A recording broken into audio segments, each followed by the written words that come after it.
Mayor William Bill Edwards. Here.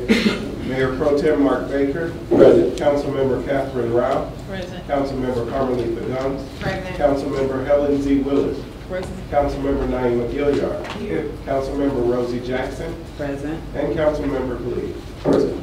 We now have our invocation by the chaplain, followed by the pledge of allegiance. Let us pray. Let us pray. So God, we stand here with an attitude of gratitude.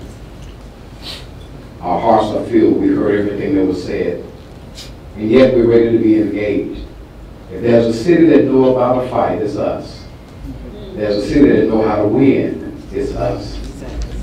If there's a city that knows how to pray and expect great things to happen, it is us. You prove from time to time that if we just trust our leadership, work hand in hand, be united, we shall always come out on top. So we stand as a David before Goliath, and we count the victory as ours. So we ask these blessings in Jesus' name. Let us all say, Amen. Amen. Pledge allegiance to the flag Of the United States of America, and to the republic for which it stands, one nation, under God, indivisible, with liberty and justice for all. You may be seated.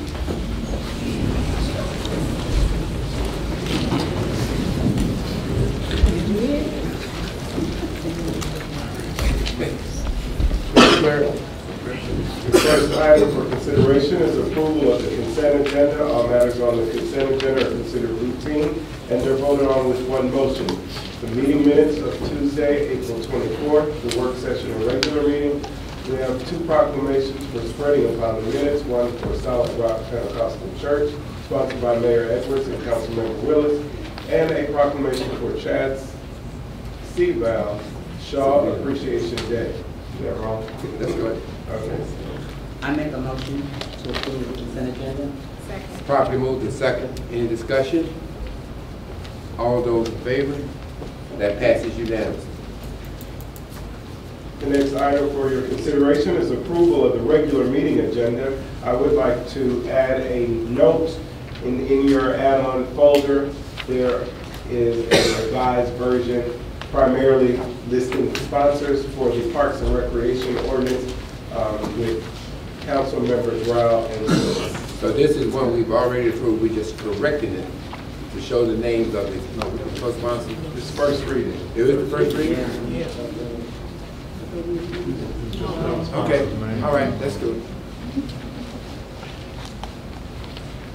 Okay, Mr. Clerk. You do need a motion to approve today's regular meeting agenda as of. I make a motion to approve today's regular meeting agenda. Second. Properly moved and second. Any discussion? All those in favor?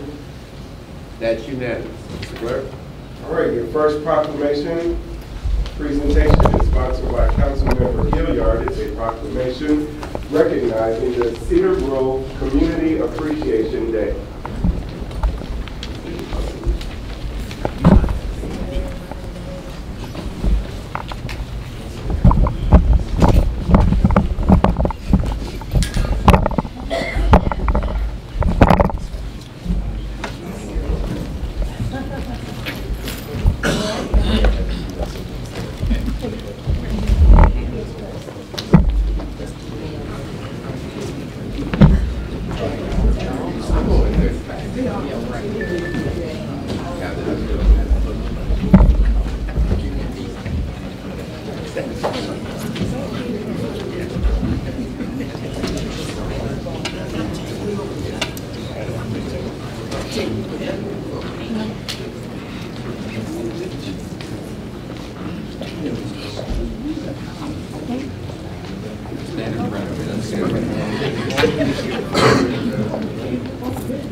Hi, everyone. It is with great pleasure that I would like to present this proclamation to an extremely hard-working group. The Cedar Grove Community Association began a long time ago in 1964, and it had a lot of different presidents from then up to now. In fact, last night we elected a new president, and the past president has been the president for 4 years. This is a hard-working group, and in the past 4 years, they've made a lot of accomplishments. And I will let you hear from them what those accomplishments are. But I want to read this proclamation to them and to everybody sitting in the audience, and to us over here, the council and the mayor. This association is in the mayor's district, and I'm his council person for that district. I just wanted to let everybody know that. But anyway, whereas the Cedar Grove Community Association is a local nonprofit corporation that has an overlay developed by Fulton County to establish a uniform procedure for providing protection, enhancement, preservation, unity of design, and use of places, sites, and buildings, structures, streets, neighborhoods, and landscape features in Cedar Grove. Whereas in the mid-90s, the association attained status as an overlay with defined boundaries stretching from South Fulton Parkway and Highway 92 to Highway 29. The overlay touches 4 cities: Chattahoochee Hills, Union City, Palmetto, and Fairburn. Whereas the organization began in 1964 as the Cedar Grove Civic and Community Club, the Civic Club met at 9285 Cedar Grove Road. It is the current meeting location every first Monday at 7 p.m. Some of the founding members include Mr. Charles McQueen, C.S. Barrett, Jake Haynes, and Henry Miller. Past presidents include Chuck Miller, Roosevelt Ham, John McCrae, Reginald Forson, and since this was written before last night, and says currently Charles Glover, but actually the current president now is Elise Fisher. Right. And so I will introduce you to everybody in a minute. Whereas the purpose of the organization is to engage in activities that affect the quality of life of the members of the overlay. The association is committed to providing information and input that enhances an ecological sound and aesthetically beautiful community.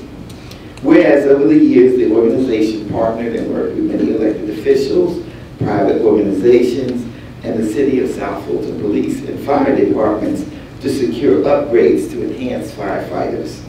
Whereas the Cedar Grove Community Association currently meets with developers who wish to build in the community. They provide oversight over all projects with an emphasis on preservation of green space and environmental best practices that improves the quality of life for all citizens in the Cedar Grove area. Now, therefore, be it resolved that the Mayor and City Council of the City of South Fulton congratulates the Cedar Grove Community Association for supporting the community, and does hereby proclaim Tuesday, May 8th, 2018, as Cedar Grove Community Association Appreciation Day.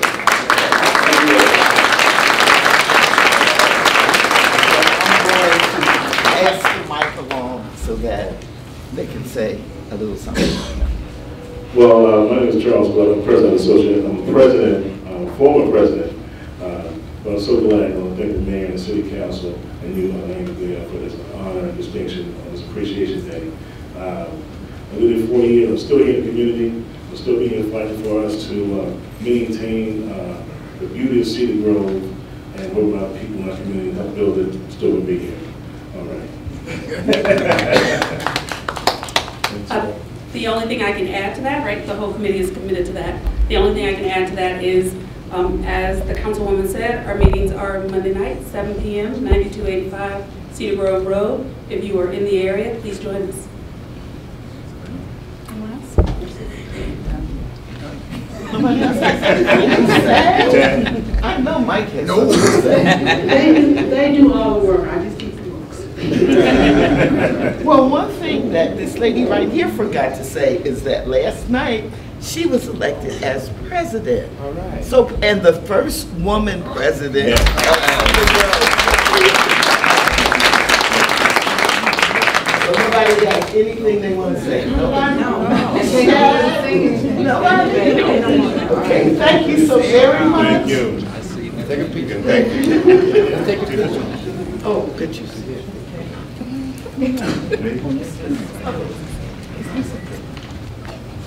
I can't see anyone behind us.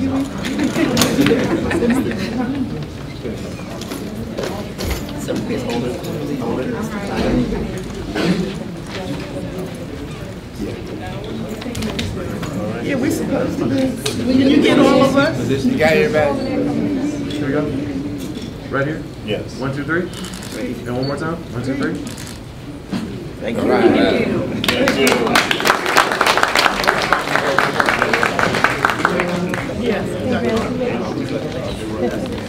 Will the family and friends of Victoria and Queen and Victoria come to the front?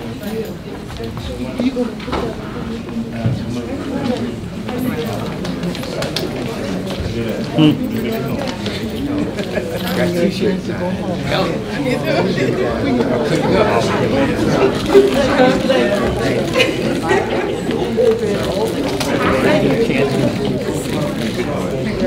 Yeah, man. How are you? Good. All right. So I'd love to take opportunities to make sure that we're recognizing our young people in our community. And Miss Victoria McQueen, I read her story. Do y'all know this? Well, I'll let her tell you her story. But she lives in District 2, so I do want to recognize her. And I'm going to read the proclamation. I'll give you 2 minutes. Victoria Ariel McQueen was born in Philadelphia, PA, and raised in Atlanta, Georgia since the age of 2. Victoria is a singer, songwriter, dancer, actress, and soon-to-be author. Ms. McQueen has had a passionate love for the arts most of her life, and her talent has taken her to various venues and stages across Georgia. She has acted in local theater, TV, and commercials. She has sung at local talent shows, social events, and performed for the Chamber of Commerce. She has also sung the Star Spangled Banner at high schools, colleges, and professional sporting events. Victoria's most recent appearance has been a contestant on American Idol. She wowed celebrity judges Luke Bryan, Katy Perry, and Lionel Richie with her pitch-perfect a cappella singing of Stevie Wonder's Don't You Worry About a Thing, with her bright and bubbly personality. Ms. McQueen is the youngest American Idol contestant this season, being born on June the 11th, 2002, the same day the first show of the first season aired on television. Victoria was given the name Idol Baby by the American Idol producer, but she is also our miracle baby, 911, the 911 baby. Katy Perry called Victoria a victorious queen who has a destiny to be a star, and she is certainly on her way. So now therefore be resolved that the Mayor and Council of the City of South Fulton congratulates Victoria Ariel McQueen and does hereby proclaim Tuesday, May 8, 2018 as Victoria Ariel McQueen Appreciation Day in the City of South Fulton. Yeah!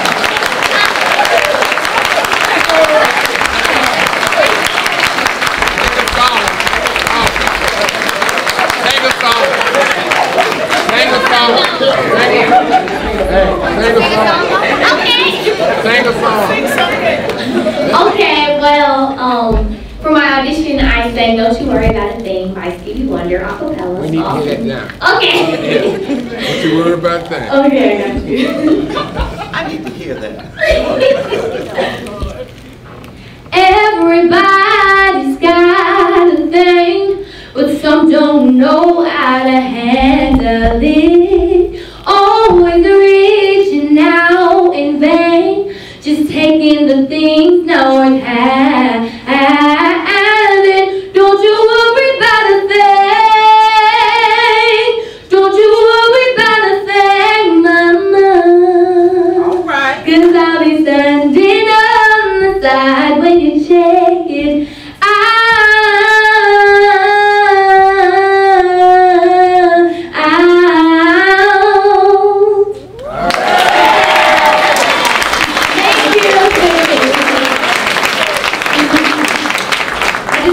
Thank you to Councilwoman Gumbs for this opportunity, and thank you to Bill Edwards, the mayor. And I'm just extremely thankful and honored for this opportunity, and I'm just overwhelmed from all the support and love that I've been receiving. And I just want to thank God, and I'm just so excited for this journey I'm on, and I'm proud to be representing the city of South Fulton. So thank you.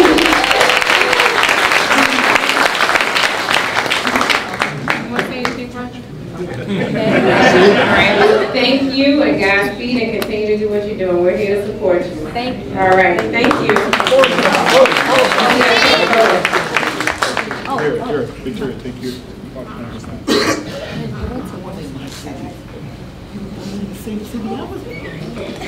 You can't say it.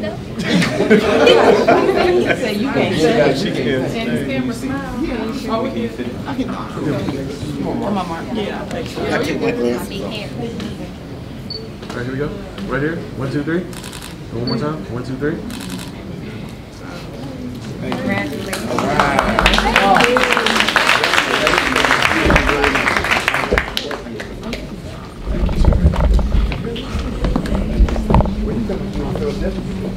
I can't sit. You ain't never heard me say. You can't sit.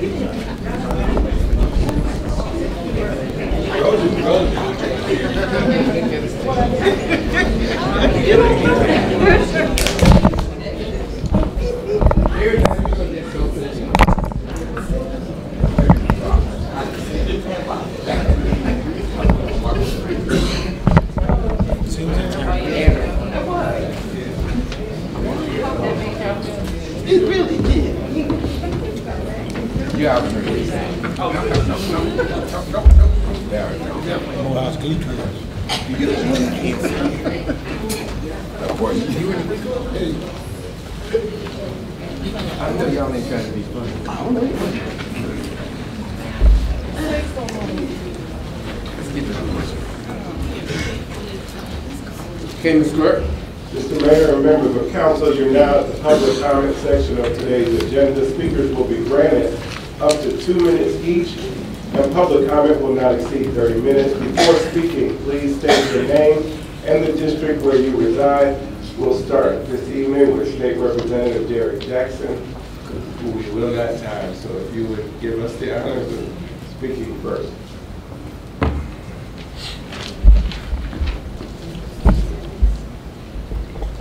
Good evening, Mayor, Council. I'm State Representative Derek Jackson. I represent District 64.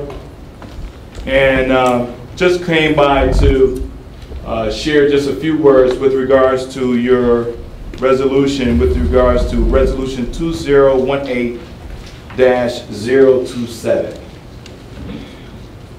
Your constituents are my constituents.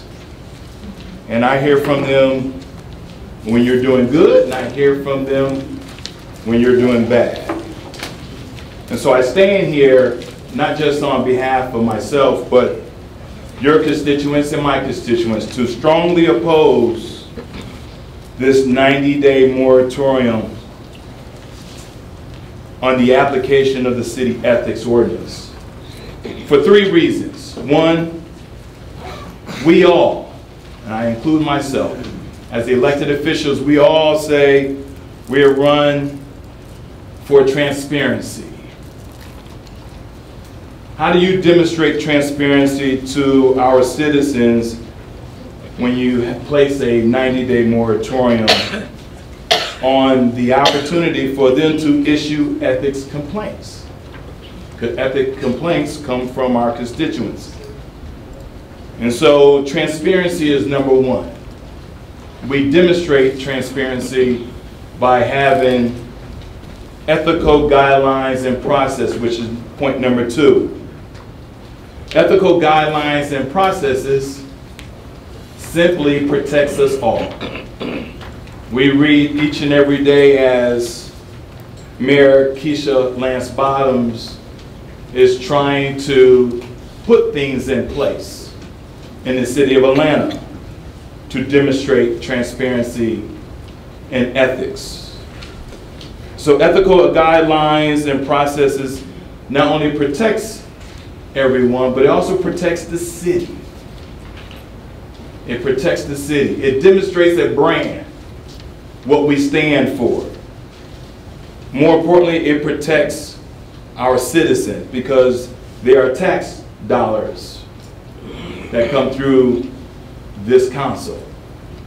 And so the only way we demonstrate transparency and ethical guidelines and process is by having the opportunity for citizens to issue complaints if need be. And then my third and final point is this. Why do we want to create a problem when we don't need to?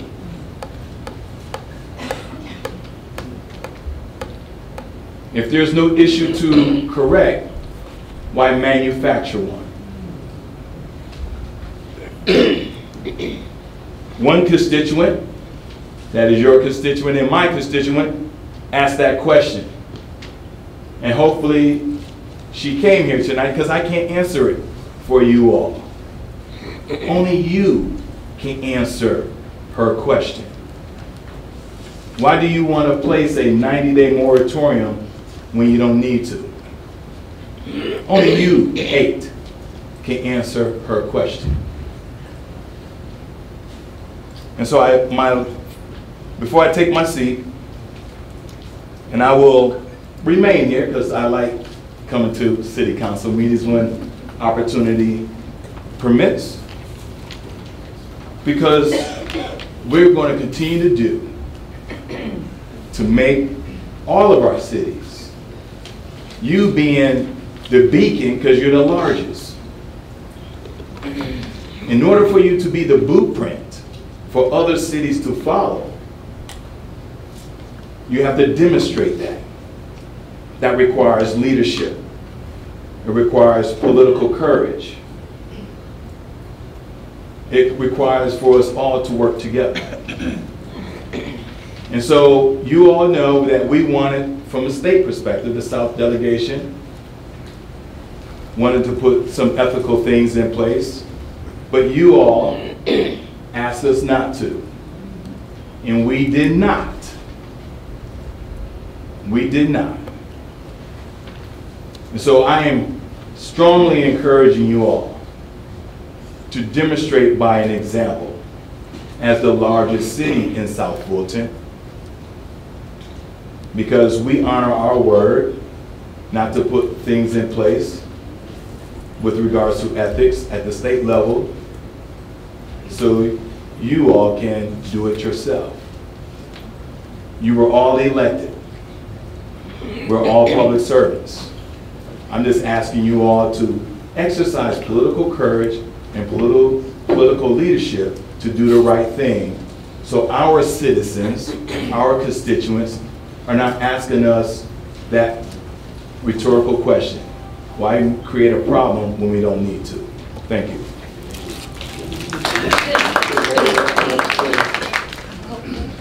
Senator James also is interested in speaking.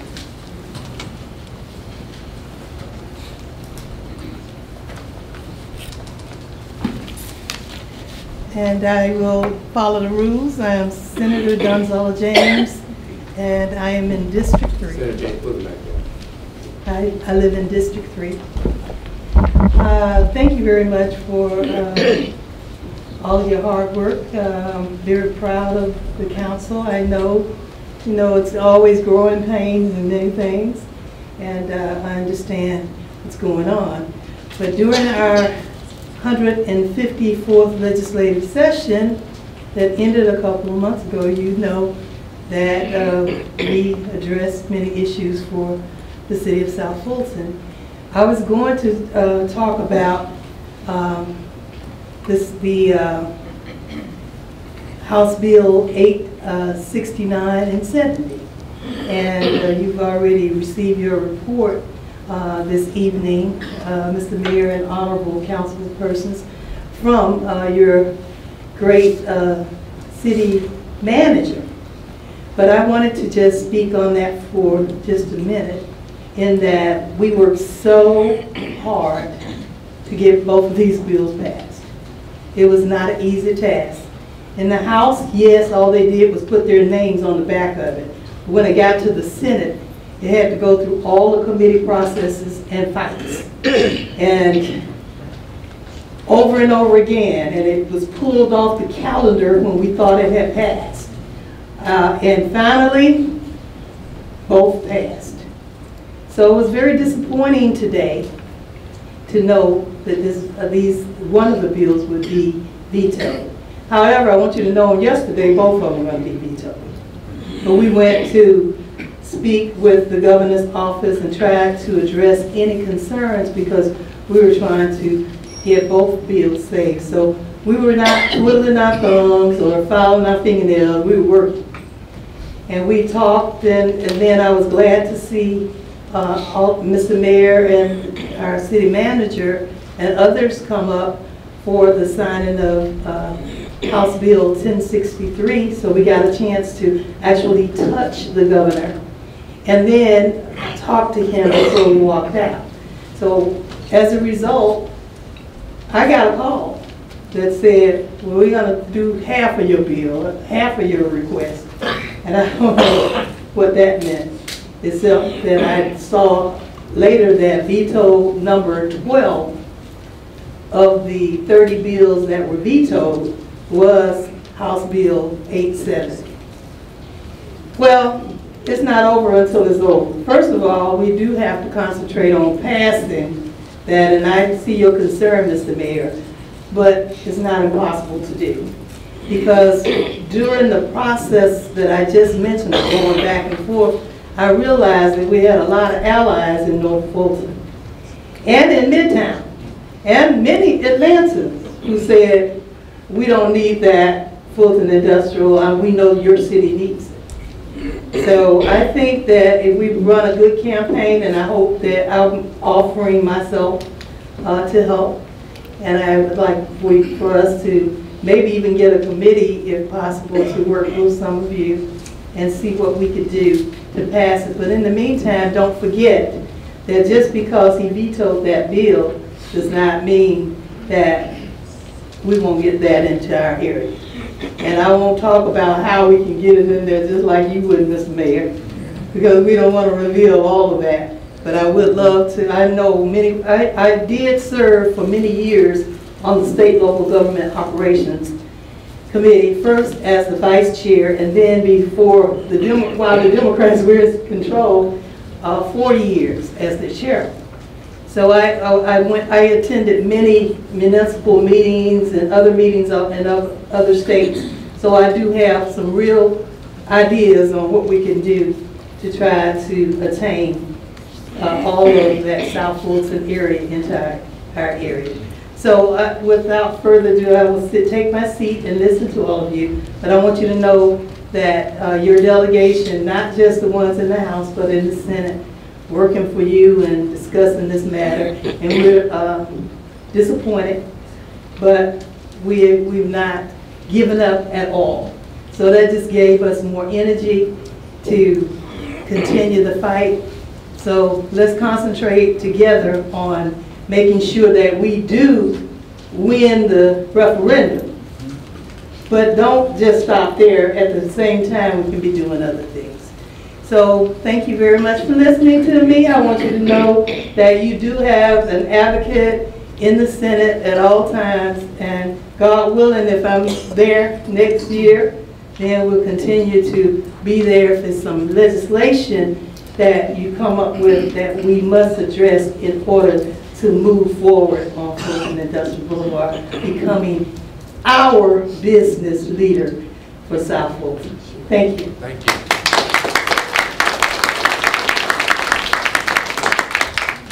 The next four speakers will please approach the podium at this time. Ms. Linda Pritchett, Ms. Janice Walston, Dr. John Herring, and Mr. Jarman Bright. Good evening. My name is Linda Pritchett, and I live in District 7. On Saturday afternoon, after a candidate forum in Fulton County, a group of Fulton Democrats got together, and they were led in a conversation by Councilwoman Willis. To me, it seemed more like a he say, she say session about the ethics ordinance, the ethics issue. Like everyone else there, I expressed my opinion. However, Councilwoman Willis told me that because I was not elected to the city council, that my opinion simply did not matter. Yet the topic discussed was ethics. Where is it that residents, better yet, a human being's opinion does not matter? Maybe in the White House, but hopefully not in South Fulton. The progress of this city will depend on who can work together, not who likes each other. And I am appalled and very disappointed about this behavior. But I hope that we can move forward and that we will succeed as a city. Thank you.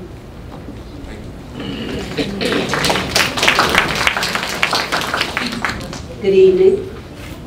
I am Janice Walston, and I'm a resident of District 4. I have two concerns, two questions at this time. The first, the ethics ordinance was passed in November 2017 by a vote of 6-1. I would like to know the solid rationale for the review at this time. Why is it up for review? And number two, to say that the citizens cannot express their concern, their grievance, file a complaint for 90 days, steps on my expression of speech and my ability to do that. I think since I live in the city of South Fulton, in the state of Georgia, in the United States of America, I ought to have the right to express a complaint going through the procedure and processes as outlined in the ethics ordinance. I am very proud that we are a city of ethics. But I need to know what is the purpose of the review, what is the rationale, and why am I being hampered for 90 days in filing a complaint? Thank you.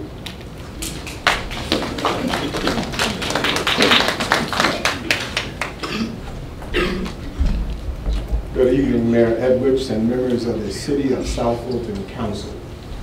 I am John O. Herring, and I reside at 4735 Gillette Trace, College Park, Georgia. I'm a resident of District 3. I am a retired colonel from the U.S. Army with 25 years of dedicated service. I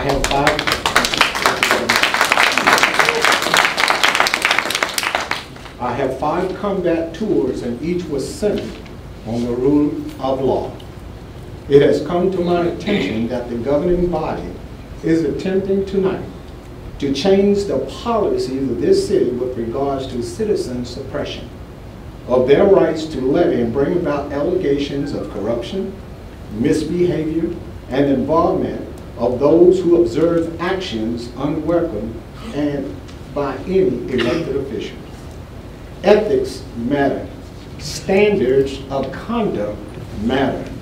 If you feel you cannot conduct yourselves with the highest form of integrity, honor, trust, and decency on behalf of the citizens of South Fulton, we have a problem.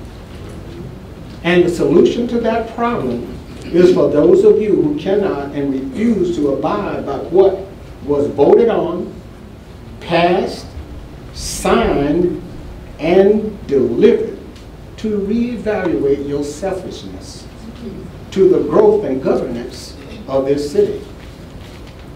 I stand here tonight and publicly request you resign your position as a public servant of the people and for the people.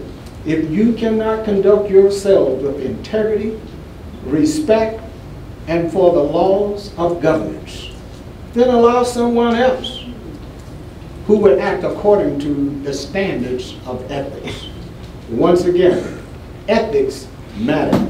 Standards of conduct matter.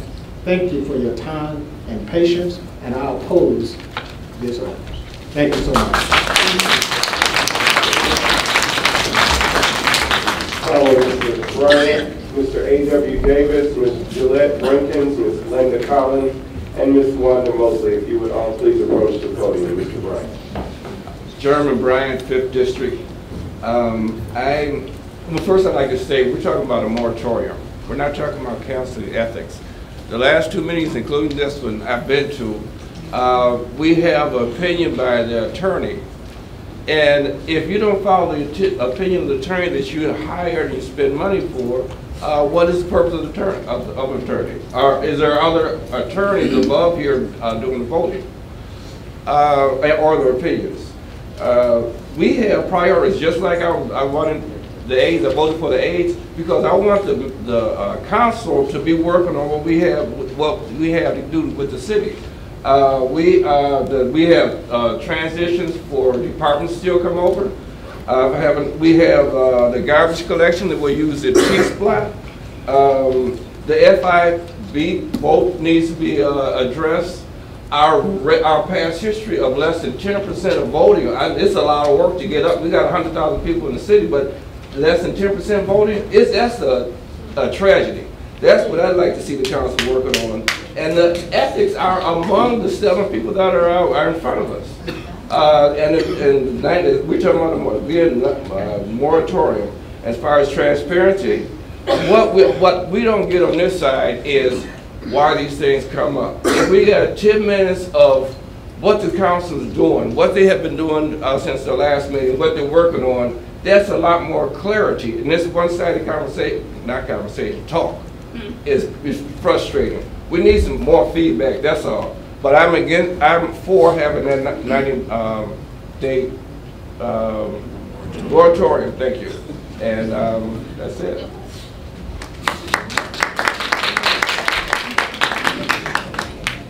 Excuse me. Good evening, my name is A.W. Davis.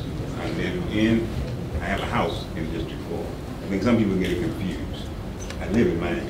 That's my heart. That's my heart. If I lived in Amsterdam, which is another part of my heart, I would still be living in Miami. Once the task is once begun, never leave until it's done. Be the labor great or small, do it well or not at all. I live by that. I don't walk out of my house with my shoes not shining. I won't tell you how much the suits cost, because you don't want to go home with that. But by the same token, when I wash dishes, and I do wash my dishes, I have 4 children. None of them have ever washed dishes. The reason why is because I don't allow anybody to wash my dishes. I wash my own dishes. I said all that to say this. The Super Bowl is going to be on February 4th, 2019. I don't see any preparation being done. The city of Atlanta is trying to mount an effort to get a group of people who are interested in participating in the events that are going to be planned for Super Bowl. And I'm hoping that we'll be able to gather a group, whether it be just the city of South Fulton or maybe College Park, East Point, Hapeville, Palmetto, Chattahoochee Hills, and anyone else that cares to participate, so that we can mount some kind of an effort that will take advantage of the fact that we have one of the most wonderful platforms that we have in this country to put our brand forward, to put what we have to offer the world forward, and to give the world an opportunity to view us as a people. If we do not take advantage of that, we will be throwing away close to $500 million in regards to just marketing alone. So I'm hoping that what we will do in the meantime, in the interim period, that we will come about and try and gather, relieve our differences, and try and mount some kind of an effort that will be representative of us all. Enjoy your evening, and as always, may God bless each of you.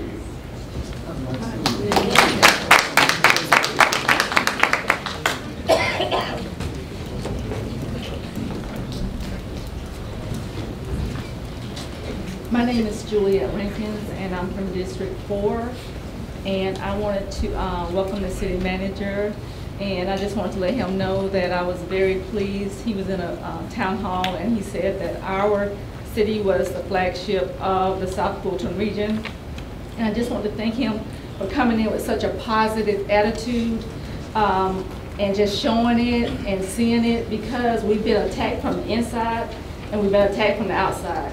And I think our city council and our mayor shows that attack. They came in fighting, and you came in with such a positive attitude, and also the attorney also.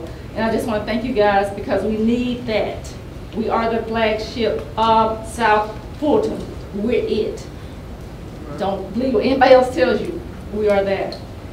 Okay, I also wanted to speak about getting out of the courts at Union City. I went to one of the meetings, and Union City is touting that they are working with us because we're in their courthouse, and they work with us all the time. See, we're working with them. Can't you see? We let them use our courthouse.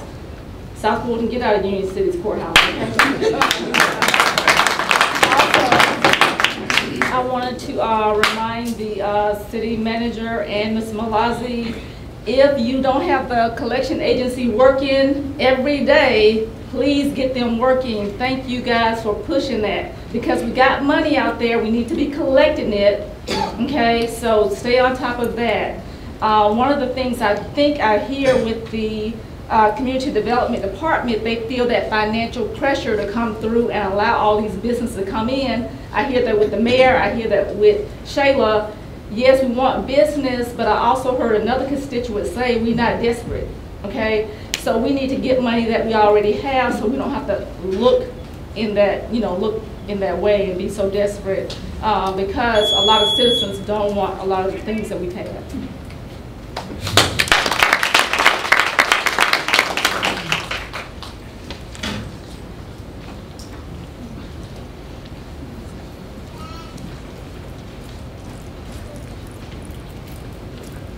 Good evening, Mayor and Council. Glenda Collins, District 5. Ethics is a moral principle that governs a person's behavior. And after working with all of you over the period of a year or longer, I am pleased to tell you that I am completely happy with the way all of you have behaved. And to our city manager, I thank you for all your hard work and dedication. And I'm sure that you would not lead us wrong. So therefore, I feel as though it is necessary to have a 90-day moratorium, because we need to sit down and review and make sure we have everything in place and look at how these businesses have come in and push their way through. It is appalling to me to know that each time they come, they have another warehouse, a gas station, pollution, traffic. Some of these things need to be addressed. So therefore, we need to take time, sit down, review it before pushing it through. Thank you.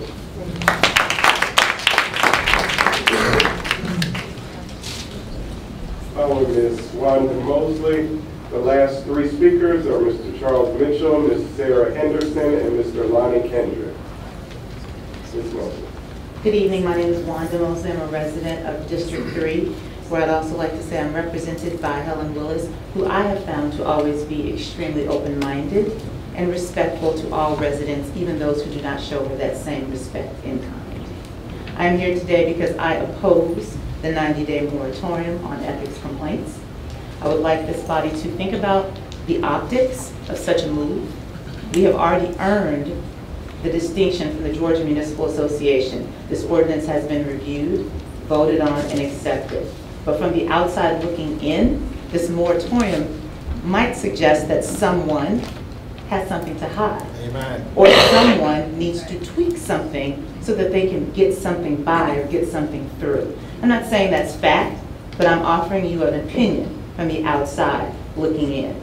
And I would suggest that you review the optics of such a move. I'm also here today to compel this body to reconsider setting aside a certain percentage of business in our city for women, minority, and veteran-owned businesses.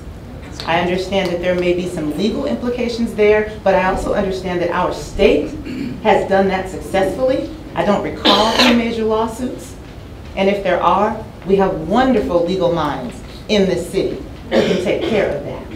Because this city, if any city, should be leading in the area of employing women, minority, and veteran-owned businesses. It should be the city of South Fulton. This is an opportunity for us to lead and show the way to other cities. This is a no-brainer as I sit and look at a body filled with women, minorities, and I don't know if anyone has the distinction of a veteran, of being a veteran and having served our country, but if you do, thank you. So please reconsider that. Thank you.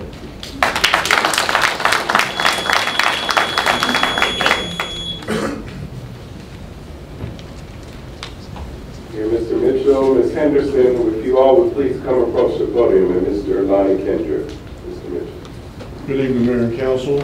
My name is Charles Mitchell. I reside in the Cliftondale portion of District 4. Would also like to thank Ms. James, Mr. Jackson, for their extra effort in representing us and helping us out downtown. Thank you very much. Earlier this evening, during the presentation of our comp plan and land use plan, it was mentioned that during the preparation of that plan when we were in Fulton County, it was done so with citizen input. The communities got together and helped formulate that plan. Now, when we started discussing modifying that plan, only Mr. Lee actually mentioned anything about having citizen input in the modification. These documents are critical to our quality of life, and I think we need to have citizen input before any modifications are considered. So please, I urge you to take that into consideration and do take the time in this modification to involve the community. Thank you.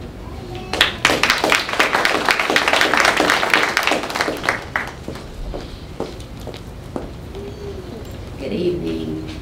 Hi, I'm Sarah Henderson. I'm with Common Cause Georgia. I'm the executive director of our state affiliate here for our national office in DC.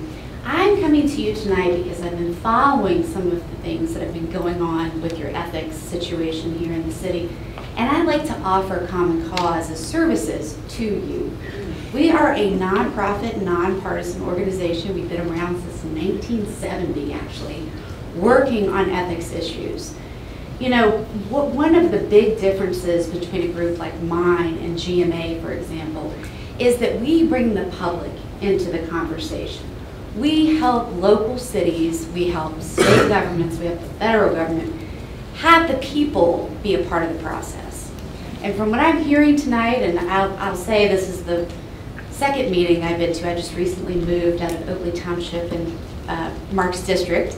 So, but I will say to you that it's really important for you to have an outside group that is looking at these ethics ordinances. And although many people before me have said, no, moratorium is not good, I think it was an excellent idea. Because your city attorney here obviously knows what he is talking about. And also, the makeup of the board was not necessarily a good thing. Allow Common Cause to come in and give you some best practice information. We can talk you through what recommendation processes, what appointing board members look like. Again, we've been around since 1970, so for almost 50 years we have been working across the United States with city, federal, and state governments. I have some handouts here that sort of give a brief overview of the work we do. We also do voting rights and all types of things with my business card attached. So if you're interested, I would love the opportunity to talk more with each of you individually or as an entire council, with the mayor present as well. So thank you so much, and I maybe can drop. Yes. I'll take that. Okay. I'll take it. Okay. Thank you.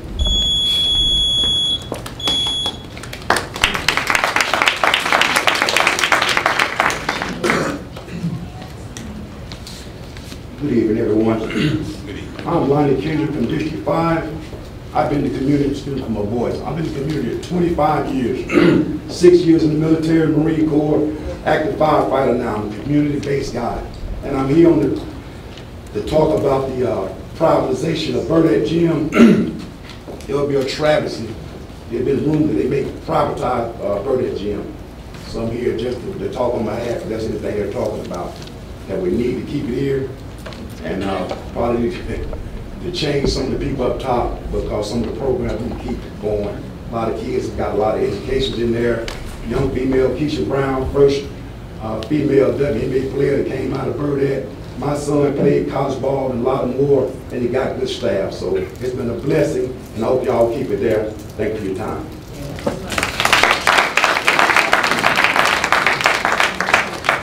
Got the next? Yes, sir. Mr. Clerk, call the next item, please. First item for business on page 2 under resolutions, letter A, Roman numeral 1, a resolution by the city of South Fulton, Georgia, imposing a 90-day moratorium on the application of the city ethics ordinance and the acceptance of ethics complaints while the city's ethics ordinance is under review to provide for severability, to provide for an effective date, and for other lawful purposes. This item is co-sponsored by Councilmember Gumbs and Councilmember Khalid under Resolution 2018-027. Colleagues, let me caution you the fact that we will be using the time clock, which represents 5 minutes per conversation, and you have 2 times to speak on each one, which is a total of 10 minutes. Okay, and it is, but that's what our rules are. So at this time, who wants to speak? Mayor, can I give an introduction as to why I recommended this resolution? I think that would help, that would assist with the council members' discussion.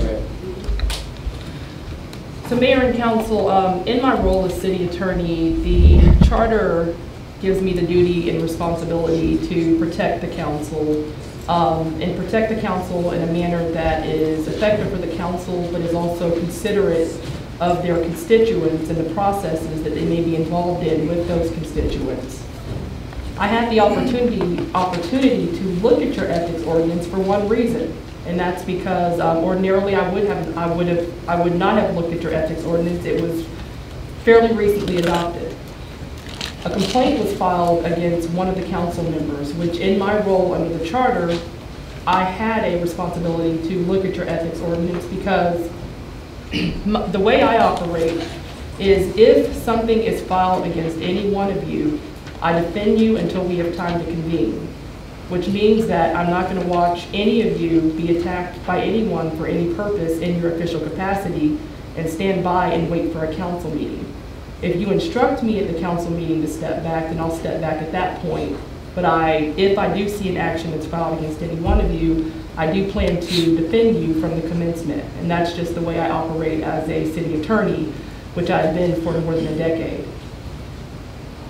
When this ethics complaint was filed, I did look at your ethics code. We do not have a pending ethics action. I was able to coordinate and communicate with the opposing attorney who filed this action, and I was able to successfully convince him to withdraw the ethics complaint for legal reasons, which I won't get into today, but he did withdraw the complaint. So there is no pending complaint against the city.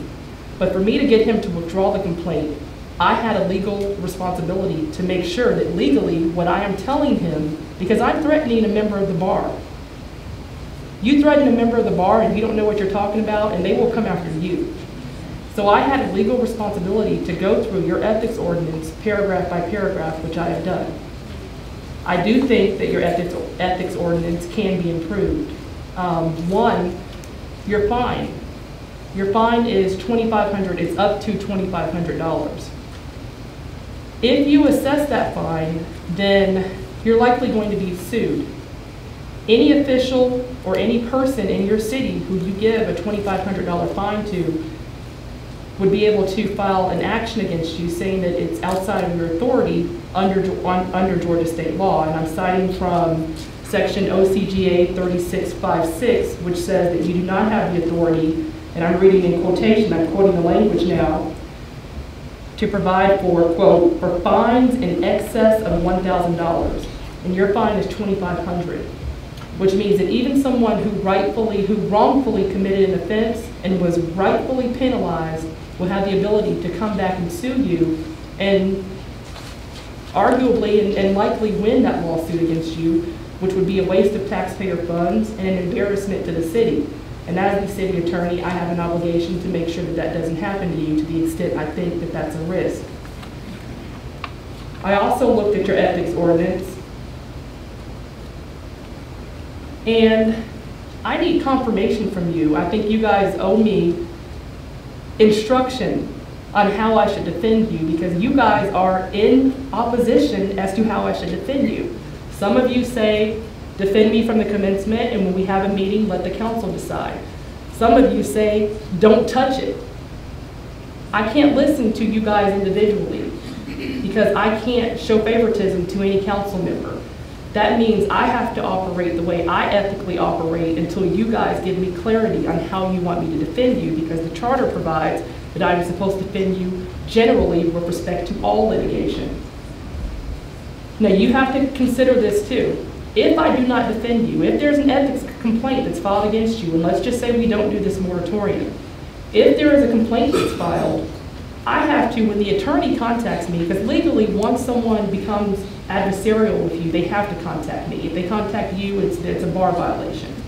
So they have to contact me. And with you telling me not to defend you from the commencement, that means when that person contacts me, I have to tell them to go away, contact Councilwoman Gumbs. And that's not fair to her, or at least I don't think it's fair to her, and it's not the way I practice. So if you guys don't want me to defend any one of you, then I would encourage you to let me know that, so that I can know to not respond, to not defend you. I think you guys also need to give yourselves clarity with respect to when you file complaints against each other, whether you're going to have legal defense. Because that's a very likely issue. And if you have an attorney who is bombarding you with legal jargon and all this type law, and then you have a council member who can't afford representation, and they're standing up at the podium coming up next, it's going to be an unnecessary embarrassment against you. So I would like clarity from you with respect to how you're going to have representation when you file complaints amongst yourselves, because I can't protect you at that point, because I have a fiduciary duty to each of you to not become adversarial to you. So if you tell me you're filing a complaint against her, I can't help you draft it, I can't defend you, and I do think that you guys need to consider in advance, before you implement this ordinance, how you're going to deal with that situation. I think you guys also need to look at this ordinance and develop a process for the appointment of the person who you're going to collectively appoint, because since I have been involved, when you have a significant number of people on council, and narrowing down six, seven recommendations to one person has not been an easy process for you, and it's not necessarily your fault, it's because you have so many people. So my recommendation would be for everyone to submit a name, give a bio, and then you rate them 1 through 7. The highest number gets the highest vote, and then the person who has the highest number collectively after you add your numbers, that's the person who's appointed. And that will create less argument amongst council members. But even if you don't accept that process, I think it's still worthy of looking at this and developing a process for that appointment. Your current code does not say how the board members are to be governed. So you would assume Robert's Rules of Order, but let's not assume, let's put that in there. Let's say that your procedures are going to be governed pursuant to Robert's Rules of Order, since it's silent. I think that we should have clarity that any policies that they come up with has to come before you for approval, and that's up to you. You also have a provision in there that says that you can remove appointees for cause. What is cause? When you tell someone I can only be removed for cause, you give them a sense of entitlement. And they feel that that cause means that unless I do X, Y, Z, I'm safe. But it doesn't define what cause is. So we can do two things. We can either define what cause is, or we can use option B, which is recommended by the GMA, and just say if a majority of council doesn't want you there, you're not going to be there. But regardless of what we do, we need to either define it or say that you don't need cause. I think the ambiguity there is going to lead for friction. I think that you guys also, and this is particularly for the residents, I think that you guys also, for the residents' benefit who file ethics complaint and for your benefit who you may have an ethics complaint pending, I think you need to establish a time frame. Your ordinance says that within 60 days there has to be a hearing. But then it says that there can be multiple hearings and that the recommendation doesn't have to come until the final hearing. Well, there's a lot of room for political play there. There's a lot of room for citizen frustration because you can have that first hearing in 60 days and then you can have a complaint sit for the next 3 years. And you have citizens who have no teeth in this ordinance to make sure that their concerns are being addressed. And then on the other spectrum, you have a council member who may feel that I've had a complaint come after me and it's just languishing for the length of my term, which is not fair to that council member for their entire term to have a pending ethics complaint. So I think that we need to put protocols in here that establish time constraints for the citizens' benefit and also for your benefit. I think that we need to determine how complaints are going to be dismissed. Right now it doesn't specify, which means that any dismissal is sufficient if it's done by the applicant. However, I've been approached and said that someone has approached me and said, I don't like that. I don't like the applicant, the person who filed, I don't like them being able to dismiss it. Because with respect to the complaint that was filed against Councilwoman Jackson, I have a writing from the attorney where he said, I hereby officially withdraw this complaint. And I've been approached by people who have told me I don't like it. Well, you not liking it is not policy. So unless there is a policy in place, you have to deal with the fact that this attorney dismissed it in this manner. But if the council does not want that to be a manner of dismissal, then you need to implement policies that say how a complaint should be dismissed, and you have nothing. It's silent on that.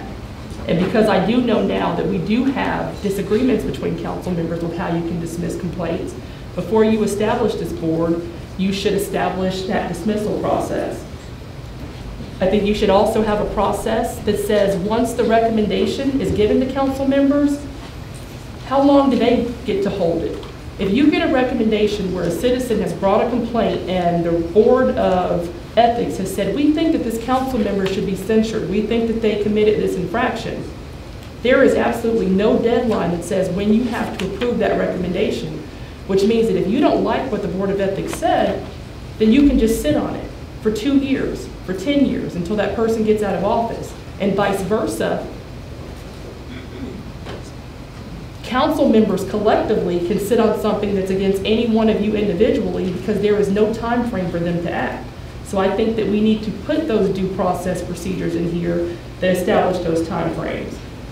I think we also need to be more specific in here that you can't file a complaint that's based on guesswork and speculation. We do use the word frivolous, which I like, but the legal definition of frivolous within case law is guesswork and speculation. So I would like to incorporate some of that legal language so that laypersons are clear with what's frivolous. Because a lot of people, you say you're doing something frivolous, and what's frivolous? Well, frivolous is when you guess that I'm doing something and then you file a complaint against me, or you speculate that I'm doing something and you file a complaint against me. So I think that needs to go in there. You also have a provision about people can't use this in the political process in the sense that if you're running for re-election or if someone else is competing with you, that it freezes the process. However, you guys have chosen the option where the process is frozen, but they still get to file the complaint against you, which kind of moots the even issue of it being frozen, because if you have a pending complaint, then your entire election or the entire time you're campaigning, your opponent can say, there's a pending complaint against this person. And who knows whether they committed this infraction, but do you want to re-elect someone with a pending ethics complaint? And it looks bad and it sounds bad.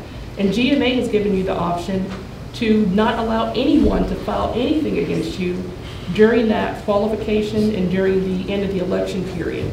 So these are just some of the things that I've noticed. I think the strongest thing is you're fine. You don't need the ability, I mean, you don't have the legal ability to assess someone $2,500, so that needs to be amended. Now, it would not make sense to start and create this board and have all these ethics complaints rotating with these issues not being addressed. And the only way to do that is to freeze the process and say, do we want to consider these items? And these items are your discretion to consider. But I do want to tell you, and can we consider them today? Absolutely not. We don't have enough time today to independently go through every issue that I just assessed. My preference would be for me to create a document for us to go through these independently, and you vote them up or down, and you may decide I'm just going to keep the ordinance that I have, but I do think some type control needs to be put in place to where we freeze the process until we address these questions. There's been a lot of misinformation that I've seen put out there. We haven't even discussed why you need this, and people are saying we don't like it. So I think it's prudent to be educated on why we need this, why the council members agreed that this process should at least be considered. And I also think, well, not think, but as far as this moratorium, there's been comment on it's going to freeze speech. It's going to prevent my ability to give my grievances to the city. But the unique thing about this moratorium is that any complaint that you have against any council member, you can file as soon as the moratorium is lifted. And it also stays the limitation, the time period for you to file, so that during the moratorium, that your time rights are not affected. So anything that you want to file today against Councilwoman Gilyard or Councilwoman Gumbs or Councilman Baker, as soon as this moratorium is lifted, file everything you want. Anything that you guys want to file against each other, as soon as the moratorium is lifted, you can file whatever you want. But I do think that it would not be prudent of me if I didn't at least tell you guys issues that I saw with your ethics ordinance. And I think that if you're willing to consider, it is worthy of looking into these issues and resolving them before it comes before you and you don't have these solutions or these resolutions in place. Thank you. Thank you. Before we go any further, I do appreciate your legal position. Mr. Donald, from an administrative position, what are some of your views? Well, I would say generally, we have not implemented an ethics ordinance really prior to the last appointment, so there's been no true action taken, so it doesn't have a true impact on us. I do think what we haven't been able to look at, and I know the attorney and I were able to speak briefly a few moments ago, just about the designation of the City of Ethics. We just don't know if it impacts that at all. So it might be a good idea to speak with GMA to find out if there's any impact there, because I don't think you would want to lose that designation. I would not imagine. Yeah, I can answer that. Oh, she's the legal. Go ahead. Yeah, you will not, your designation. She has an answer. Let me finish. We did not stop the legal portion. Let me finish the administrative. I think would be my concern, is just if that is the case, and I'm sure our attorney can answer that.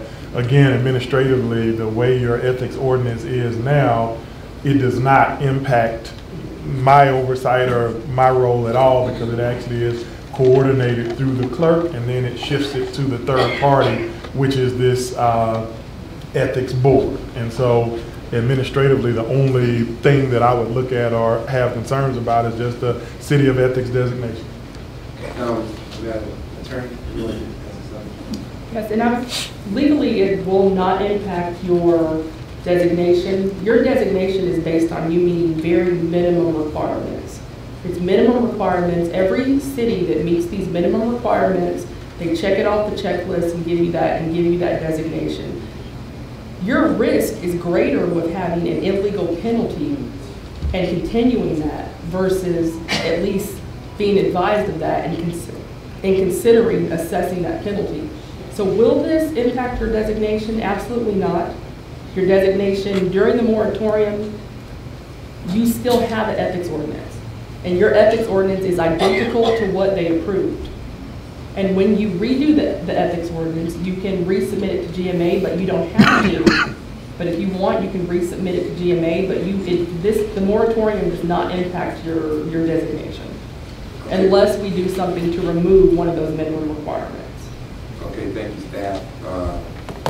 We have from Ms. Willis. I have a few questions. And Mayor, I asked you could I have the floor after the public comment, and you told me to save it for my time. And so I would like to address that, yes, I did have a meeting with residents at the Democratic Party meeting. Representative Basemore was there, Representative Jackson was there, and just like any other elected official up here, you can be accused of doing something that you did not do, and I was accused tonight of doing something that I did not do. Most of you all are here is because I put out information asking you to come to the city council meeting because I want you to express your concerns, ask your questions, because it's important to me. And even though I was accused of doing something I did not do, that comment was important to me. So I have a few questions for you, Attorney Walker. Did you call Georgia Municipal Association and ask them the process of how we became a city of ethics?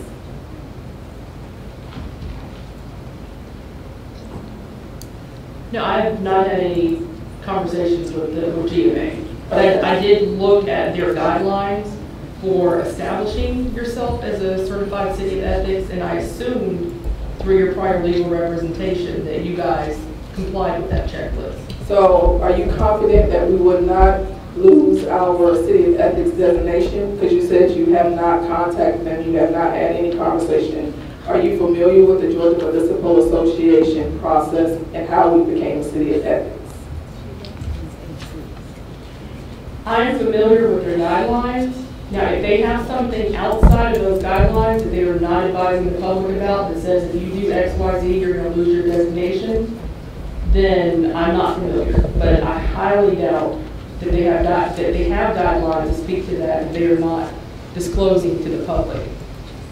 But if it makes the council more comfortable, before you change anything, we can shoot them an email. And if we want to ask, GMA, are you going to take, if we review this, are you going to take it? You can always do that. Respectfully, Attorney Walker, you just gave an opinion, and one of the things that you just confirmed is that we will not lose our city of ethics designation. And you have not spoken with the Georgia Municipal Association. I actually did send them an email. And I did ask, could we lose our city of ethics designation? And what they did say is that we are in the city of ethics program. And when we passed our ordinance, which was in the guidelines of the Georgia Municipal Association, which was one of the organizations Ms. Henderson stood up here and highly recommended that we work with. We did work with Georgia Municipal Association. Their guidelines are not minimum. They have a committee, a board of individuals. So once the city council passed our ordinance that Councilwoman Morale and myself legislated, what we did, our process, we researched other cities, other municipalities, and we looked at their ethics ordinance. She submitted several edits. I submitted several edits to our attorney. What they did was went and pulled the guidelines from the Georgia Municipal Association. They took our information and they compiled a very comprehensive ethics ordinance. Once this ethics ordinance was passed by a vote of 6-1 by this board, then we have to submit an application. We had to go through an application process. Our ordinance was submitted to the Georgia Municipal Association. They have a committee called an ethics committee. And that ethics committee vetted our ordinance to make sure it was within the guidelines, which was not minimum guidelines. And that is how we were designated a city of ethics. Also, I have one more question, Mayor. Did you contact the complainant that filed the ethics violation against my colleague and threatened them that if they did not withdraw their complaint, they could be sued by the city. The complainant's attorney contacted me, and I did send letters to the complainant's attorney, to the complainant, the corporation that was involved, and I told them that I thought the complaint was legally frivolous, that I thought it was illegal, that I thought that they were unlawfully attempting to interfere with their zoning process, that I thought that they were going against a council member for personal financial gain, and I did instruct them in writing that if they did not withdraw the complaint, that I plan to recommend that you guys preserve your right to go after them for abuse of probation. Mr. Mayor. Usually time is half now. Someone else can come back to you. Okay, thank you. Okay. Roel. As the co-sponsor of the original legislation, I really listened to what you said, and I more importantly listened to what the public said. I think transparency is very important. And I think one of the things that I'd like us as a council to consider is that we proceed with appointing the board, which is an independent body, and let them bring forth recommendations for changes to the ordinance. I know at our last meeting, that was one of the things that Councilman Kamut recommended, and I actually thought it was a great idea. Because the reality is, not only is the city council, but every department head and our appointed officers are subjected to the ethics ordinance. And I think the fact that those appointees are attorneys, that is the independence that I know I wanted when I sponsored the legislation. I also think that one of the things I heard that makes sense in terms of we as a council learning to work towards consensus. We need to bring these nominations back. We don't need to delay it any further. Our appointments, the mayor has made his. I think we need to move forward with that so that they can begin to develop the policies and procedures to govern the operations of the ethics board. And I like your recommendation in terms of use poll everywhere or something to take the names, because everybody up here, I believe, has appointed a person for consideration.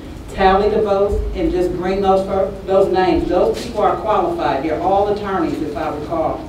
And so I think that we need to move forward.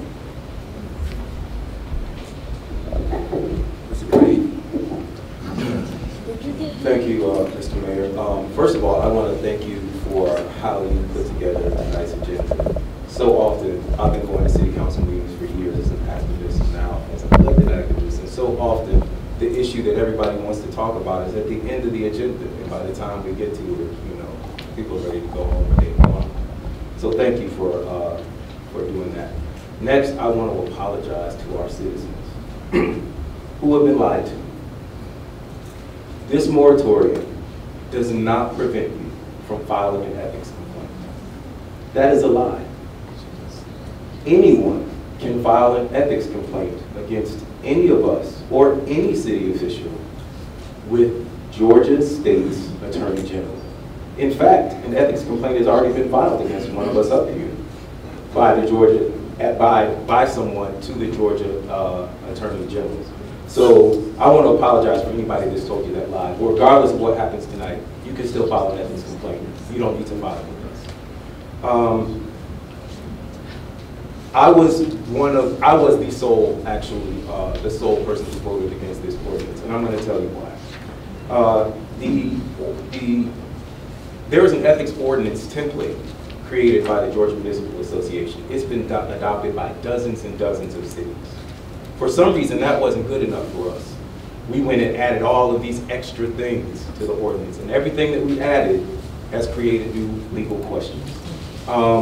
It's already been amended twice by members of this council, and now it's up for a third review by the lawyers. So clearly, if our city attorney has questions, if my own nominee, who worked for a dozen years in Alston and Bird, one of the most prestigious law firms in the city, he has questions. If the attorneys that are being appointed to the board and the attorneys that are being appointed to defend us have questions about the ordinance, it obviously still needs a little more work. Whether or not the moratorium is issued tonight, the ethics board still can't take any action because we've only appointed one member. We can't even agree on who to appoint or how many appointees we should have. So whether or not we have the moratorium, nothing still will happen. You can file a charge, but it still can't be adjudicated because we don't have a quorum for our board. So that's something that we also need to look at. And then lastly, Mayor, when you were talking about, you've been a wise counsel to all of us, and you said repeatedly when we were talking about zoning issues and zoning matters that we have to be careful about statements that we make in public, particularly up here on this dais, because they can go towards intent. And the statements that I've heard council members make on this dais against each other about intentions to file ethics complaints against each other, that's intensely problematic. One of the key pieces of this ethics legislation is that this ethics ordinance and this ethics board is not to be used for political retribution. So I say to my council members, if we have issues with each other, we need to work that out. We don't need an ethics board to do that. Like we need to go back there. We need to get with the guy that you met at Callaway Gardens, the conflict resolution specialist, and we need to work that out. We definitely don't need to do it. The last thing that we need is reporters reporting on us filing ethics ordinances, ethics charges against one another in the city. So those are all the reasons that we need to review this a little bit further. And two of the suggestions that I've heard, and one that we're going to look at the composition of the board, and the second one is I believe that when an ethics complaint is found to be frivolous, because our city attorney is not cheap, nor will any of the other attorneys, especially if we have to get two attorneys, because then she can't defend either one of us. If we're filing ethics charges against each other, we'll both have to get attorneys. So if an ordinance is found to be frivolous, or if the complainant or the filer is not, if they're on the losing side, my suggestion would be that they have to pay the legal fees. Because what we don't have is money to be defending each other and defending the city against city lawsuits. Thank you. Okay, thank you. The next one is Ms. Jackson. And I guess I'll say again, I'm the elephant that's in the room, but there's no elephant here, okay? I'd like to thank you, Attorney, for clarifying that issue. I had 2 ethics complaints filed against me. So if any of them were credible, believe it or not, both parties would not have dropped them. So, I stand here, one thing about me, what you see is what you get. And I'm going to stand on what's straight and what's right. And if you don't like it, then I'm sorry. But that's just the way I am. And I believe that Councilwoman Gumbs asked when we were being pressured to pass this ethics ordinance, because you all wanted to get it in time for, to get the certification or whatever from GMA, she asked the question of David Dove, can we go back and amend this? And he assured us that this could happen. So now we're trying to do some amendments, and there is a problem. Guess what? There is no problem. I'm done. Ms. Gilyard. Yes. I really believe in respect. You get what you give. And so we have an attorney who is giving us her legal opinion. That's why we have her sitting there. I'm not an attorney. If you ask me something about money, I have a whole bunch to say. But law, that's not my background. So she should be respected for her profession. That's right. That we are asking her to give to us. And we're listening to you. We understand where you're coming from. We want to assure you that we're not doing anything crooked. we might not be able to get along too well sometimes. Not all the time, but sometimes. But at the last meeting, she told us that there were some things that she really needed to check out for us. I respect her. I respect her opinion. And I expect her legally to do what she needs to do for us, just like I expect the clerk to be able to tell us what we need to do as we sit up here, and our manager to handle our operations. And so if we need to have 3 people instead of 8 people, and we need to figure something else out, then we need to take the time to do that. That's all I have. Any other comments? If not, I'll go back to Councilwoman Willis.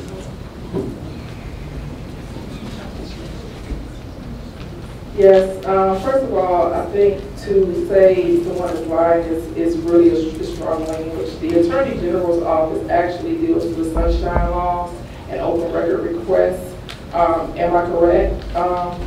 And then you also can reach out to the Attorney General's office to get legal opinions, because I do it all the time.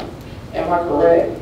Yeah, she is correct. The complaint that was filed was the Attorney General was not an ethics complaint. It was a complaint alleging purposeful non-compliance with the sunshine laws. Also, the current ethics policy outlines that we are supposed to form an ethics board. An ethics board is an independent body that reviews all ethics complaints, and it is up to the ethics board to decide whether or not a complaint is frivolous. At this time, the mayor is the only person who has appointed someone to that board. And what I would like to see is for us to move forward with standing up our ethics board. And if our attorney has suggestions that need to be changed in our current ethics policy that was already vetted by our former attorney, and as a result of him vetting the policy, we went through another vetting, which is the Georgia Municipal Association, and obtained a city of ethics. So this is a good policy. It is a comprehensive policy. I would like to see us move forward, stand up our ethics board, and if our attorney has recommendations, she submit those recommendations to our ethics board, and then the ethics board come back to this council and recommend changes. At this point, we need an independent body, as the policy, as the ordinance outlines, to vet any ethics complaints and also make any recommendations to changes that needs to be done to this ordinance. And the reason we do not need our city attorney threatening citizens who file ethics complaints. The reason people are dropping or withdrawing their complaints is because they are threatened that the city is going to sue them. I don't think that residents should be threatened. I have the letters here, and I don't think residents should be threatened to be sued by the city or anyone on this council if they don't withdraw an ethics complaint. Our attorney is here to represent the city, not us as individuals. Thank you.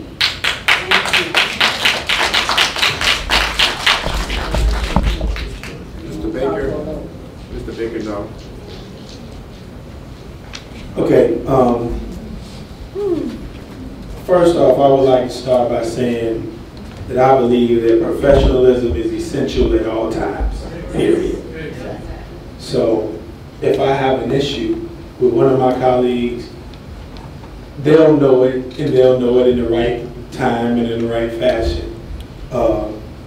And I like to add just a practical voice to what we're dealing with. And again, like Councilwoman Gilyard stated, I'm not an attorney. However, I have had the privilege of being an African American Studies professor at Clark. And with that being said, I do understand post-trauma. And I'm experiencing it, and we're all experiencing it in here. And I actually want to apologize to our city attorney, because this is post-trauma that we're dealing with as a community. I'm not trying to build a Wakanda over here, but when we had another attorney over here that didn't look like us, they didn't have all of this opposition to everything that was said, whether it was practical or not. And it's embarrassing to me, and it pains my soul. I think we have her here for a reason. None of us have gone to law school and finished. There's an exception of the man, my bad, Doc. But you're over here to lead you to finish. So the point of it is, we have her here for her legal opinion. And we also have a very, very competent city manager who advised that there's not an administrative deficiency by us doing this. We passed this in November of last year. So it's like we haven't appointed the board. I don't know why we didn't have all of those appointees done by now, but this is almost a half a year later. So an additional 90 days recommended by an attorney makes sense to me. Also, that's fine, but also I have to say this last thing because at some point we have to get on one accord with our colleagues. Because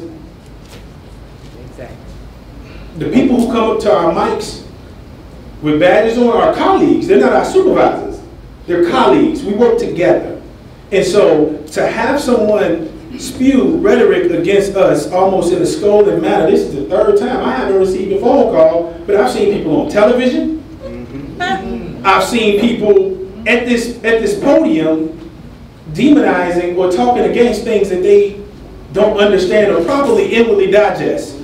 So it's offsetting to have that occur on a regular basis, and it needs to stop. Daryl Jackson is my representative, and I've never had a phone call with him. And we're both really busy, but like if there's a situation, I think that we need to start a conversation before we get up publicly spewing sentiments against us. So I'm in favor per the recommendation of our attorney, just like we've always been since the inception of our city. No one else? I'd like to have a few comments.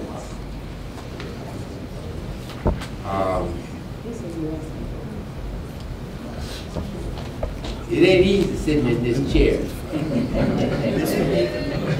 No, this one is pretty damn hard on yours. It ain't easy sitting in this chair. Sometimes you just want to go and just pull your hair out. Ladies and gentlemen, everything that everybody has talked about up here can be done simply by honor and respect of each other. Simple. Simple. But there's some things I have to question. I have to question that my attorney, and I'm not demeaning anybody, I'm demeaning Ms. Jackson or anybody, even older. But that's a lot of things to miss in an ordinance. That's a lot of stuff to miss in an ordinance.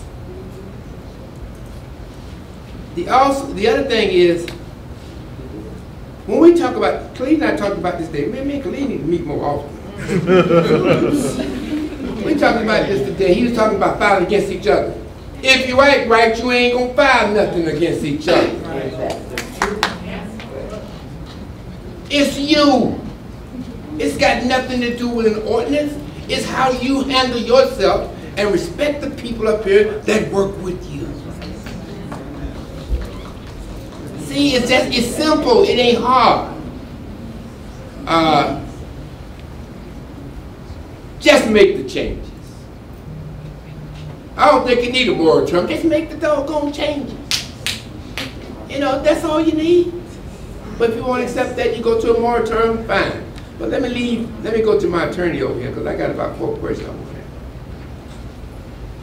One is, first let me make it clear, did we adopt the policy and procedure of Fulton County? Wait a minute. Well, your charter says that Fulton County's ordinances and their regulations are available to you. Okay, that available to to the me. extent you want to use them, you have that they're accessible. One of the things I'm going to ask you to take a look at. Fulton County has what is called a plan of defense. And that plan of defense outlines what your responsibility is as attorney in these type of situations. And what it clearly says, and what it implies, that you represent an entity, not an individual. And I think that, and no blame to you, I hear what you say, and I'm cool with it. But I just want to bring some things to the attention. You represent an entity, not an individual. And I would suggest you look at that. I'm not going to sit here, and I'm not getting emotional, y'all, I'm just talking. I'm not going to sit here and violate nobody's First Amendment rights, don't care what they do. You come up to that podium and say whatever you say, as long as you don't talk about my mama and my children. You have a First Amendment right to do that. And I have no right to threaten you with anything because you exercise your First Amendment right. I want to make that point. I do feel, from my experience, there's nobody knows more about ethics than Bill Evans. I've been on every ethics TV show in the world. But let me say this to you, and even if I have had routes with the ethics board, but you know what? I never defamed them because they were just doing their job. It was all false, but they were just doing their job. So I don't have to have somebody somewhere's got to have a check and balances. So I'm okay and cool with it. But I think sometimes what we did in Fulton County, I keep bringing Fulton County up because let me tell you, Fulton County is a great county. If that was an ethics complaint, the attorney brought that ethics complaint, and I want y'all to listen to this because we need to be involved with this. The attorney brought the ethics complaint to the body, to the board, in executive session. We decided what we was going to do. We decided to say, Mr. Attorney, I want you to go in there, and here's what I want you to do. Or we decide whether, Mr. Attorney, we want you to stand down, let that person get his own attorney, because if you look at the plan of defense, he or she was not in the scope of their responsibility to the city. That's what we did. Now I'm a little bit concerned. I appreciate her, I respect her, but I'm a little bit concerned when you get a hand of authority. And I got to find out what somebody said out in the streets that's representing me. I say let's not do that. Let's make sure that we have the proper authority. I don't want any violations of the rule of law, and she doesn't either. So I'm just saying these things just to be putting them out there to give you something to think about. But what I do want you to do, Madam Attorney, of all the things I said tonight, those 4 things, I would like for you to give me a report on what I've said with citations of authority to state your position. But this is all simple. If we just, Cleve and I today, we had a great conversation. He done called my name once, twice, 2 or 3 times tonight. I'm glad, I appreciate that. But you know what? It ain't funny. We just sat down and talked. We just sat down and talked today. And that's all we have to do up here. 5 minutes, you're joking with each other, yada this and yada that, and I have to calm you down, and the next minute you want to kill each other. And without even talking things around. Somebody threatened me, somebody did this. Anyway, I would like to have that, if I could, attorney. But that was just my thoughts. I'm not for it. I'm for making the changes now. Like right now? Not today, not tonight. No, not tonight, please, not tonight. I'm talking about making the changes. I mean, we can make the change even in our next meeting. You're talking about 90 days. We can make the changes in our next meeting. And I think that these members of the board got to get together and do the point system like you, that's a good idea. Do the point system like you said, and come up with a nomination. And then let's get the 3rd nomination and let's let the good times roll. Those are just my comments, and I just wanted to make sure that we get away from the emotion so much and and just looked at the facts, I'm still stuck on the fact that this resolution has been solved, been looked at 3 times. And we have this many issues with it. I'm still stuck on that. Okay, all right? I think. No, someone had it. Okay, Ms. Jackson, go ahead. And I know you were talking on another page, but we do have problems, and we do need to learn how to get along. And I think maybe 5 of us have done that. 5 to 6 of us have done that. But if we're constantly being attacked by others, then that's a problem. I got a call from Angelique Proctor Friday morning. I just got out the hospital Sunday. But I'm saying, accusing me, asking me a question, so I asked her to follow the story. Call each council member and see who has attacked each one. Can I make a suggestion to you? I'm sorry. Can I make but a I'm just suggestion saying, since we want to talk about it, let's talk. Can I make a suggestion to you? Don't talk to Angela. No, she called me. I don't care what she woke me up, but but she was telling me what somebody had told her. Hold on a minute, Mr. Donald. That when we get a full-fledged communications person, put it out there. I'm going to ask all of y'all to forward those communications with the media that calls you to the communication person. Well, they can do that now. Yeah, we and got just step back out of it, Ms. Jackson. No, she called me, she woke me up, and she said the council member said it. When you should have just hung up the phone. No, I didn't. I told her, call each council member to ask them about that council member. You still have the floor, I just want to make it. Okay. I just called. I have everybody has been attacked. Every council member has been attacked by the same council person. All right. So everybody ain't wrong. All I'm saying is that that's how we get in trouble when media calls us looking for a sound bite. Just one sound bite. You should have called me 7 o'clock in the morning, hung up on. I'm 63 years old. I'm tired. Been around too long. So, okay, hold up. She still has the floor. I'm sorry. No, I'm just saying, I'm 63. I'm tired. They saying, we calling for the vote, but I'm tired. Okay, Ms. Khalid, go ahead.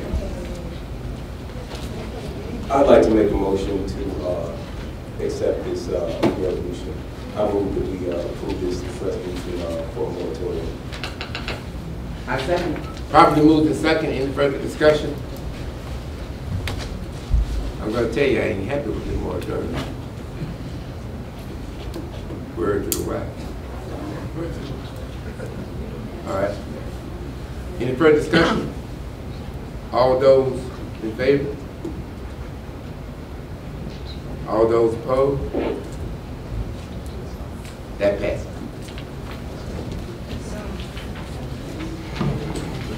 All right, Mr. Clerk, next. The next resolution is item 2018-028, a resolution to amend the fiscal year 2018 final budget for each fund of the City of South Fulton, Georgia, appropriating the amount showing in each fund as expenditures and expenses, adopting the several items of revenue anticipations, and prohibiting expenditures or expenses from exceeding the actual funding available and for other lawful purposes. I make a motion to accept resolution 2018-028 to amend the fiscal year 28 final budget for each fund class for the City of South. Properly moved and second. Is there any discussion? Mr. Khalid, go ahead. I know that we're supposed to have a mid-year budget, and I'm just wondering why we're doing this before the budget. No, we actually already did this. What this is remember in your packet, there's a highlighted part of the resolution where the request included 2 positions, so we had to memorialize those 2 positions because it was not included in the original resolution. And so after receiving advice from council, that is the way that the City of South Fulton memorializes it. So it's no different than what you approved last week. It's just those 2 lines changing, highlighting it so that it's in the resolution. Yeah. Okay. And even though I know it, can you, even though I know it just for the public, can you state the name of those 2 positions? Oh, yes, ma'am. The program performance manager and the facilities manager. And they were, for their edification, they were included in the April 24th and, what was the last package? April 10th pack, April 10th and 24th packets. Yes, ma'am. Okay, any further discussion? Hearing none. Let's vote. Unanimous. Okay, that's unanimous. Yeah, I made the motion. She made it. Mr. Clerk, call the next item. Okay, we're now in the ordinance section. For second reading, ordinance 2018-023, an ordinance to amend Title 1, Chapter 3, Mayor and Council of the City of South Fulton Code of Ordinances to ensure consistency between council voting and the city charter for other lawful purposes. I make a motion to approve ordinance 2018-023 to amend the voting, council voting to be consistent with the city charter and for other lawful purposes. Properly moved second. Any discussion? Hearing none, let's vote. That is unanimous. Roman numeral 2 for first reading. This is co-sponsored by Council Members Rao and Willis. Ordinance 2018-025, an ordinance to amend Title 11 Parks and Recreation of the City of South Fulton Code of Ordinances to establish park rules and regulations and for other lawful purposes. Any discussion? Yes. Ms. Gilyard.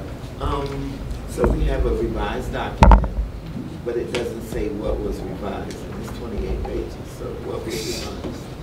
I think I can help out. There's no revision. You have an add-on packet, and the only thing that was added were the sponsors, the names of the sponsors.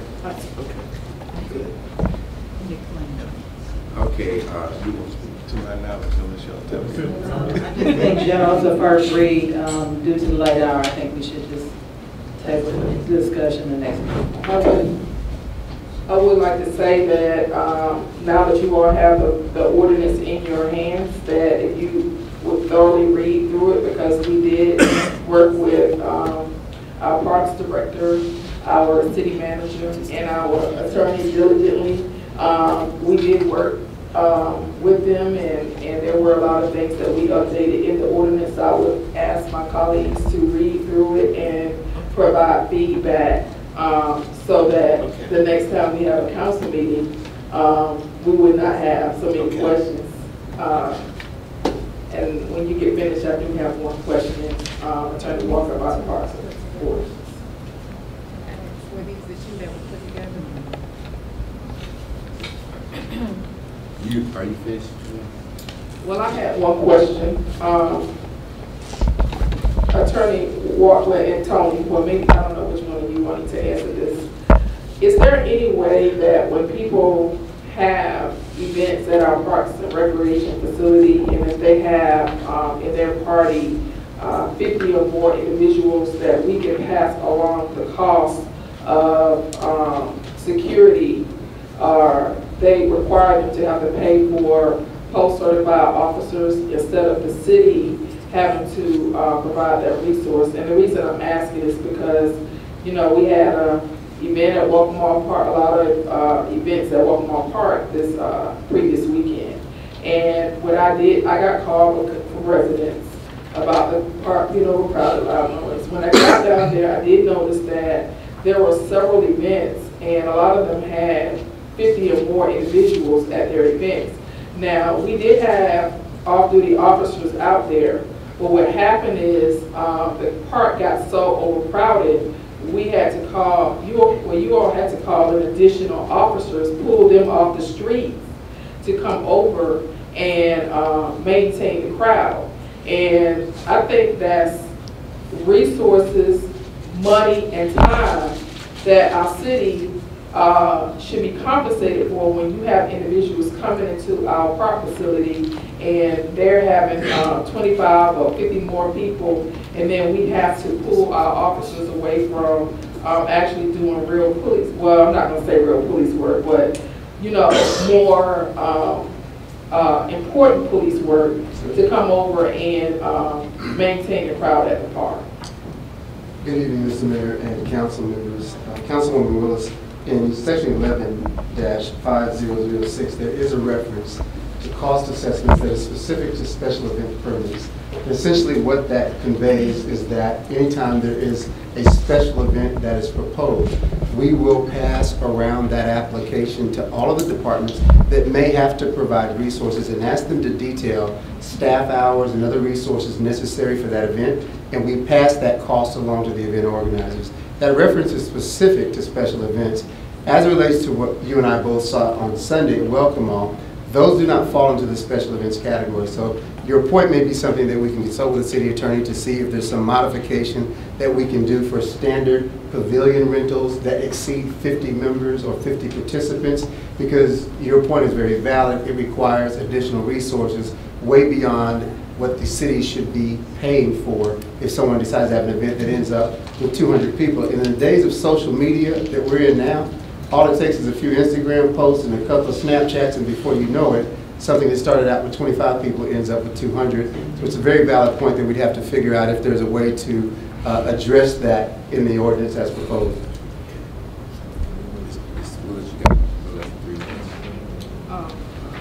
Yes, is that something that we can do, Attorney Walker? Because that is becoming a problem, especially as we approach our summer months. Most of the events that was at the park were not special events, and it was 50 or more people at those events.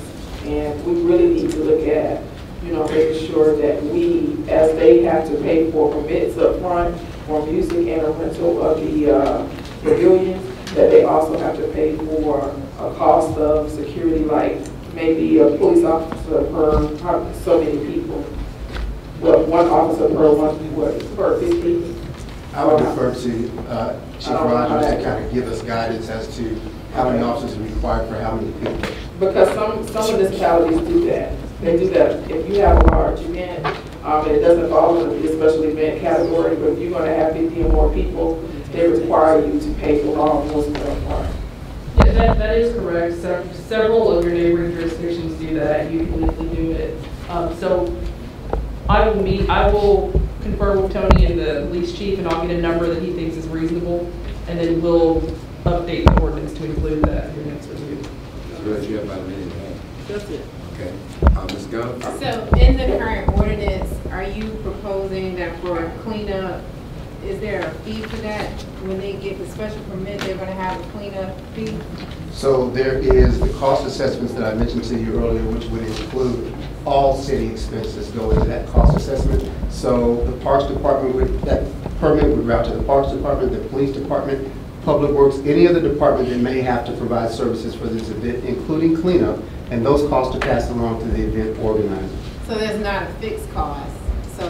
There's not a fixed cost. It is based on the size of your event, the location of your event, and that's how we, in this proposed ordinance, assess those costs. Now, there is a litter provision embedded in this ordinance, in the parks ordinance. So anyone who litters in a park is subject to violation of this ordinance, and so we can address it from that standpoint as well. But in terms of cost, that is primarily captured in the section I referenced earlier.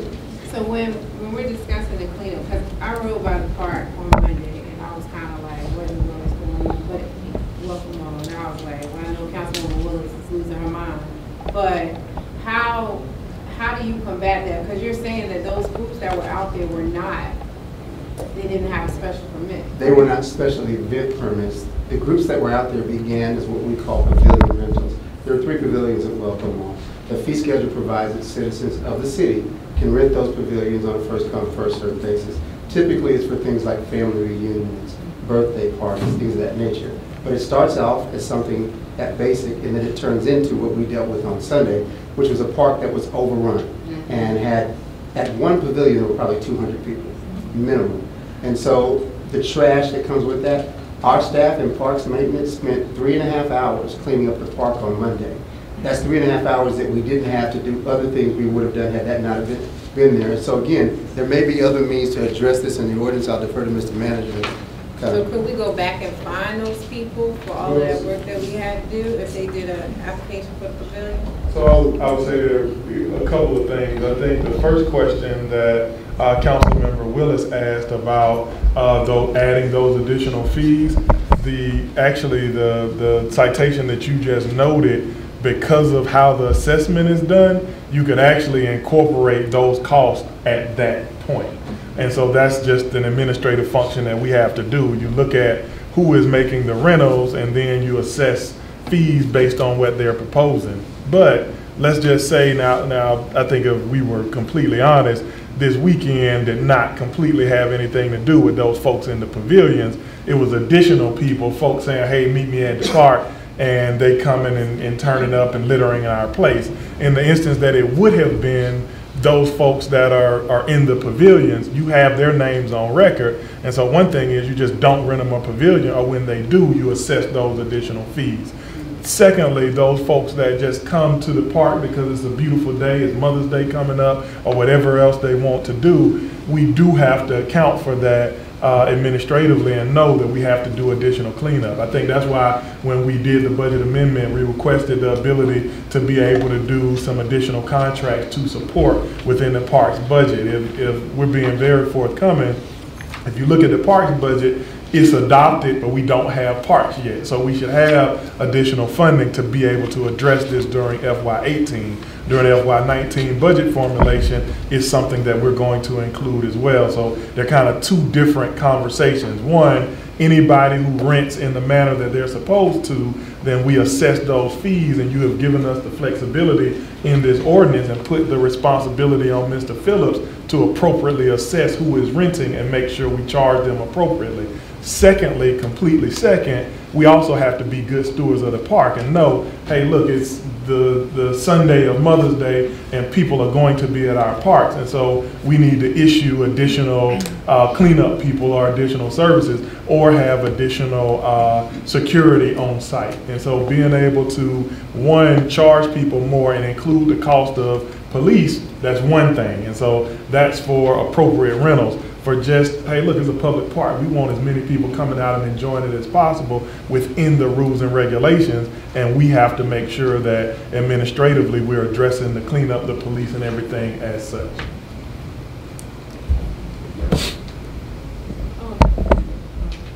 Ms. Gilyard?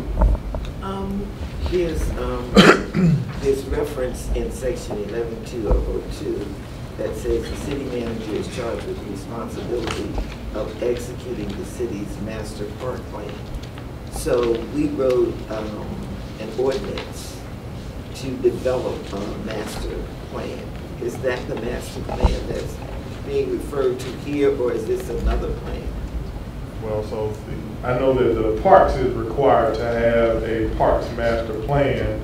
I'm not familiar with which other ordinance you're referring to, so I don't want to confuse it too. Yeah, the resolution, well, it was resolution number. Okay. But Councilwoman Brown and I. Oh, related to parks? Yes, yes, only one matter. Yes, the same one, I apologize, yeah. When you said ordinance, you kind of threw me off, I didn't, yes ma'am. Same one, it's just a consistent reference that I believe the parks director and the attorney kept for consistency, yes ma'am. And I think they just put the responsibility, made sure the responsibility lies on me to get that done and find the money to do it. Yes, ma'am. Okay, Mr. Gumbs. This is a problem that's been going on, I know of, 14 years. We have not found the solution for this problem. But it's the time now that we need to find a solution. I mean, Dolores right down the street, you know, and she can tell you.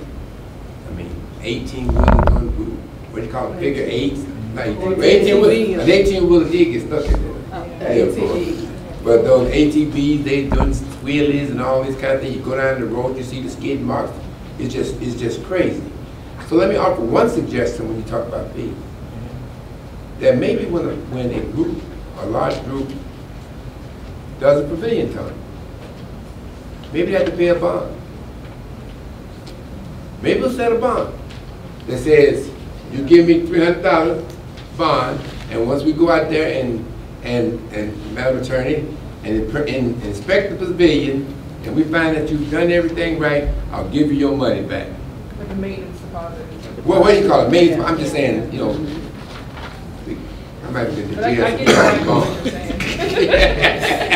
In the jail, how do you call them It's bonds? allowable, as written, it is allowable to do that. I mean, listen, we've been pretty frank. Fulton County probably has not managed these parks in the manner that we would have preferred over a long period of time. You know, Mr. Phillips is coming from Fulton County, and he has a short window of time to be able to get these things in order on behalf of the city of South Fulton. And this ordinance allows for that, and all of those things are flexible. But I have been very clear that the buck starts here, and so I think this ordinance is written in a way that allows him the flexibility to be able to implement that. You can put deposits, you can charge additional fees. The fees are also set in a way that benefit our constituents and not all of Fulton County. So I think there are a variety of things in there that are appropriate, and those opportunities are there for us to have the best park system in the country, but definitely better than what we had at Fulton. And I'm glad to know that. And if you've always been there, I come from Fulton County too. But they ain't never got a handle on these parks. And the thing about it is that, so when we say we're gonna do something, we got to implement things, enforce them to the T, all right? And I'll guarantee you, if you shine, the devil can't work in the light.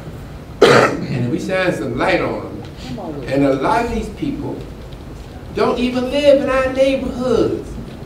This is what happens with social media. Tony knows we've caught things on social media that come down to Welcome All Park, and we having a good time. And 3,000 folks show up. You know, I mean, you all probably had the same thing on that. Y'all put that there. I don't know if from Mississippi. But you see my issue. And I just think that we can't do the same thing. We're not getting a different outcome. I just think that we have to make sure that whatever we got implemented and what vehicles that we can use, that we use them. Absolutely. I would say now, the caution the council, it's not going to change overnight. I said a short period of time, and so I mean that. Had a conversation with Mr. Phillips, and I think a few of you what my expectations are. So we'll have a short evaluation period to evaluate if those changes are being met.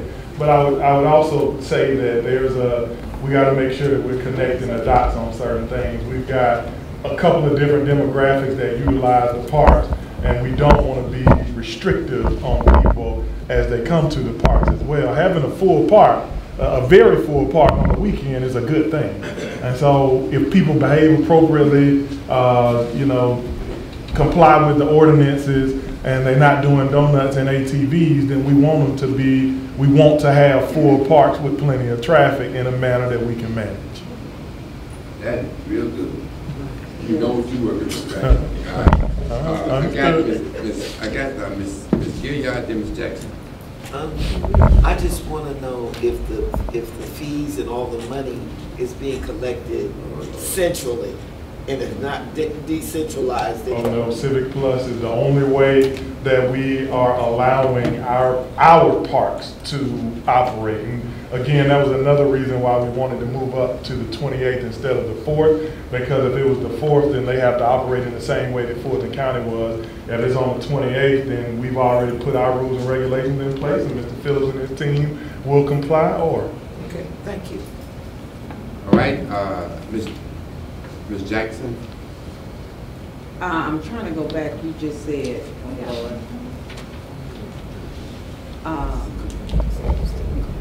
you were talking about everybody's been told something about what they need to do, and what did you just say?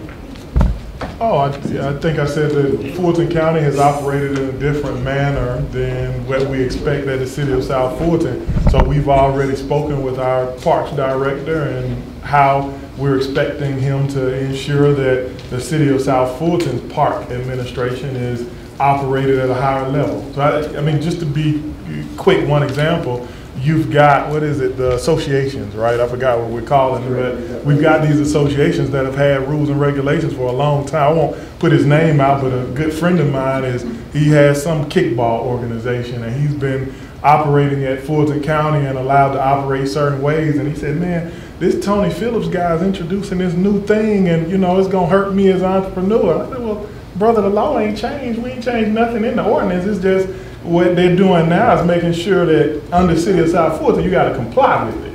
And so you were able to operate and have a good time and do whatever elsewhere, but here, the City of South Fulton, you've got to abide by these rules and regulations. That's it. It ain't no in between on that.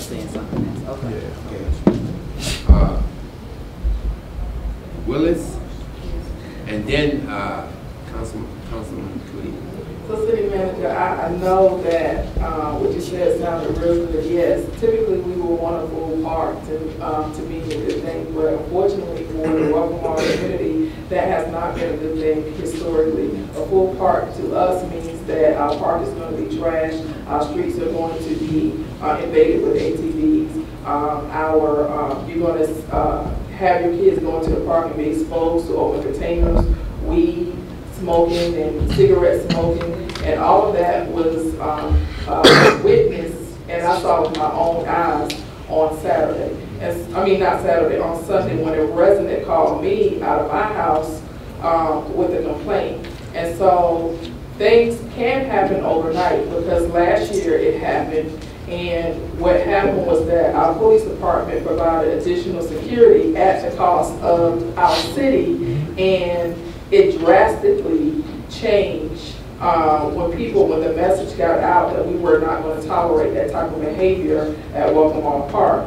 What I'm asking is that we put in our policy to pass those costs along to people who are having large events, not special events, but large events. And also, we have to enforce our park rules. And I'm not going to be hard on our officers, because they're doing the best that they can. But when they have over 200 or 300 people to maybe 1 or 2 officers, I don't expect them to try to write citations and enforce park rules, because it's more, they're overpowered at that time, and it becomes a safety issue for them. And some of that element that was at the park Sunday, if they had tried to give them citations, I'm pretty sure it would have been it would not have been a good situation, because they were visibly drunk, they were visibly high, they were bringing in coolers of alcohol. This is what I saw. So at some point, we have to start checking coolers and asking people to leave the park if they have alcohol in their coolers. We have to get ahead of this. And I don't expect officers to off-duty officers when it's only 1 or 2 of them, and it's 300 or 400 people out there to try to bring people into compliance. At that point, it's out of control. So I don't want you to compartmentalize what I said. So I said the first thing was, and this last Saturday or Sunday, that was a Fulton County controlled park. It's not a City of South Fulton controlled park. Secondly, I said that Fulton County has not always implemented those ordinances or rules in the manner that I feel like we could or should in the City of South Fulton. And I have made it very clear that my expectation of Mr. Phillips and his staff is that that happens. Thirdly, what I said is that there are 2 ways that we're approaching this issue under the City of South Fulton. First of all is that our rules, regulations, and ordinances allow us to be able to charge people in a manner that the more people you have, the more you pay, so that we can have the appropriate level of police. So that solves that problem that you just mentioned.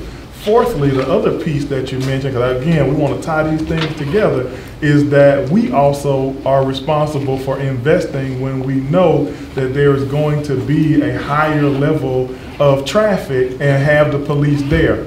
2 separate things, but the solution is the same. And so that responsibility is on both ways.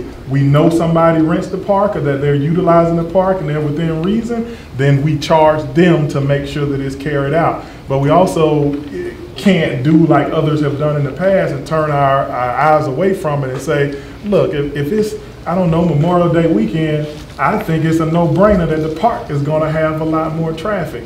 You also mentioned that large traffic has been a concern in the past. It has, because people didn't force them to comply with the ordinance. So if you got a lot of people who are complicit with the ordinance, where they don't have loud music, where they don't have drinking and drugging in the park, then I don't think we want to restrict the numbers of people. ATVs at the park ain't legal. That's why we told them this weekend. So again, we're not going to compartmentalize what I'm saying. I'm 100% saying first the law, and then we also have to do our part administratively. And if we're not, there'll be changes. Lastly, is there any update update on when the air at Walmart Park is going to be fixed, because I've gotten at least 5 complaints this week. Yes. So we've been actively working on that diligently. Where we are at this point, we're in the final stages, I believe, of being able to replace that unit and not repair it, which is the best outcome for Welcome All Park. The unit is in need of significant repair, and I'm concerned that if we put a little bit of money into it, it'll be breaking later this summer. So we had a meeting earlier this week.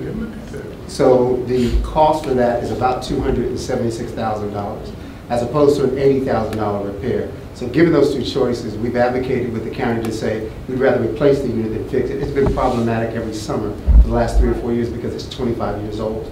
So at this point, it looks as if the county has found the funding to be able to execute the replacement of the entire unit. So we're working with the vendor now to get that work started hopefully this week, if not by early next week. And then that unit will be brand new. It's probably going to take 10 to 14 days to replace that unit and get a brand new unit in there. But ultimately, in my judgment, that's a better outcome as opposed to repairing a 25-year-old unit that could very well break again later this summer. So we'll have a new unit by the end of this month?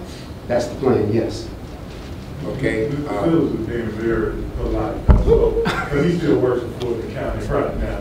I think what has happened is that we have been looking at the fund balance and other things that we've not been able to get information on for some period of time, requested that information from Fulton County, and it's our funding anyway, and so we have asked that the 12 items or whatever they are all be completed by May 28th, and those that are not be on record, and that they complete the job even after the transition, which has normally not happened. So we expect that the air condition will be fixed, or the HVAC unit will be fixed by the 28th.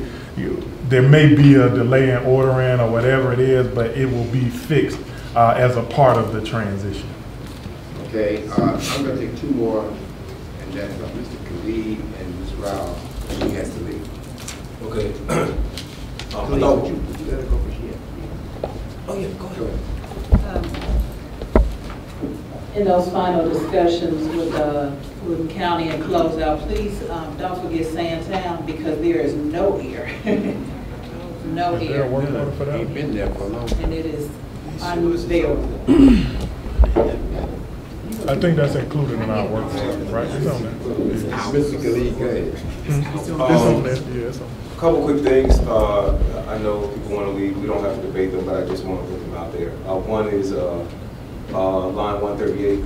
I believe that the advisory board members should probably run concurrent terms. Right now, one person is going to appoint them, and they would be there for 4 years. So someone could conceivably appoint someone who would be there for the next council person's entire term. No, I just think their appointment should expire with the term. Next, I actually am going to disagree. This Memorial Day, I'll be at Piedmont Park. I'm gonna have a cooler. I'll be watching Diane Reeves. I'll be watching Diane Reeves, and there will be alcohol. Okay. Or I'll be buying some Just don't park. So I think we should be able to have alcohol in the park. So I would like to revisit that. The drone use, it says it will be authorized by permit, but there's nothing, that's line 239, there's nothing in the fee structure that talks about permits for drones. And then so lastly, I want to say there is also nothing in the fee structure. I'm not sure what in school would be called, but I do know that for example, our College and Career Academy has a drone program. And I would want them to be able to fly their drones in the park if they're having some kind of school competition or whatever. And so lastly, I do want to make sure that we have some sort of MOA with the school system, because I think we need to work better with our school system. And so if they want to have an event in the park, I want to make sure that they can do that for as low as cost as possible. And if we want to have an event in the school, I hope that they would charge us. Or no cost. No cost. Okay, To answer his question, it doesn't actually require anything additional. And working with our city attorney and our park director there, and I don't know exactly where it is in there, but it allows for additional agreements for municipalities and schools, etc. And so those aren't necessarily in the ordinance because it gives us the opportunity to do that. And then that fee piece, again, I'm going directly off of, I don't know the section, but I think Councilmember Gumbs mentioned those additional fees that we can assess based on the event. That's where we would be able to charge for those activities. It's just not listed in the fee structure because it's a part of the overall event. So it gives that flexibility to the parks director and the city manager on the agreements external, including, let's say, like Fulton County, to be able to use some of our things for council members, et cetera. And then secondly, for those additional fees, like add-ons, like you were just talking about. Okay, thank you. Clerk? All right, the next item, so for first reading, is an ordinance amending the municipal court schedule and for other lawful purposes. That's ordinance 2018-026. You have exactly 2 minutes. I'm gonna be shorter than 2 minutes, man. The first time in my life. This is essentially the same thing as the emergency ordinance that we've passed over the last. We passed 2 of them. This is now going to make it a permanent ordinance. I think that was the intent. So I'll take any questions. We don't have it. Go ahead, Mr. President. That's all your items. I know we have the, anybody need comments, to give you 1 minute, Dr. Khalid. Can we start on that? All right, Ms. Dr.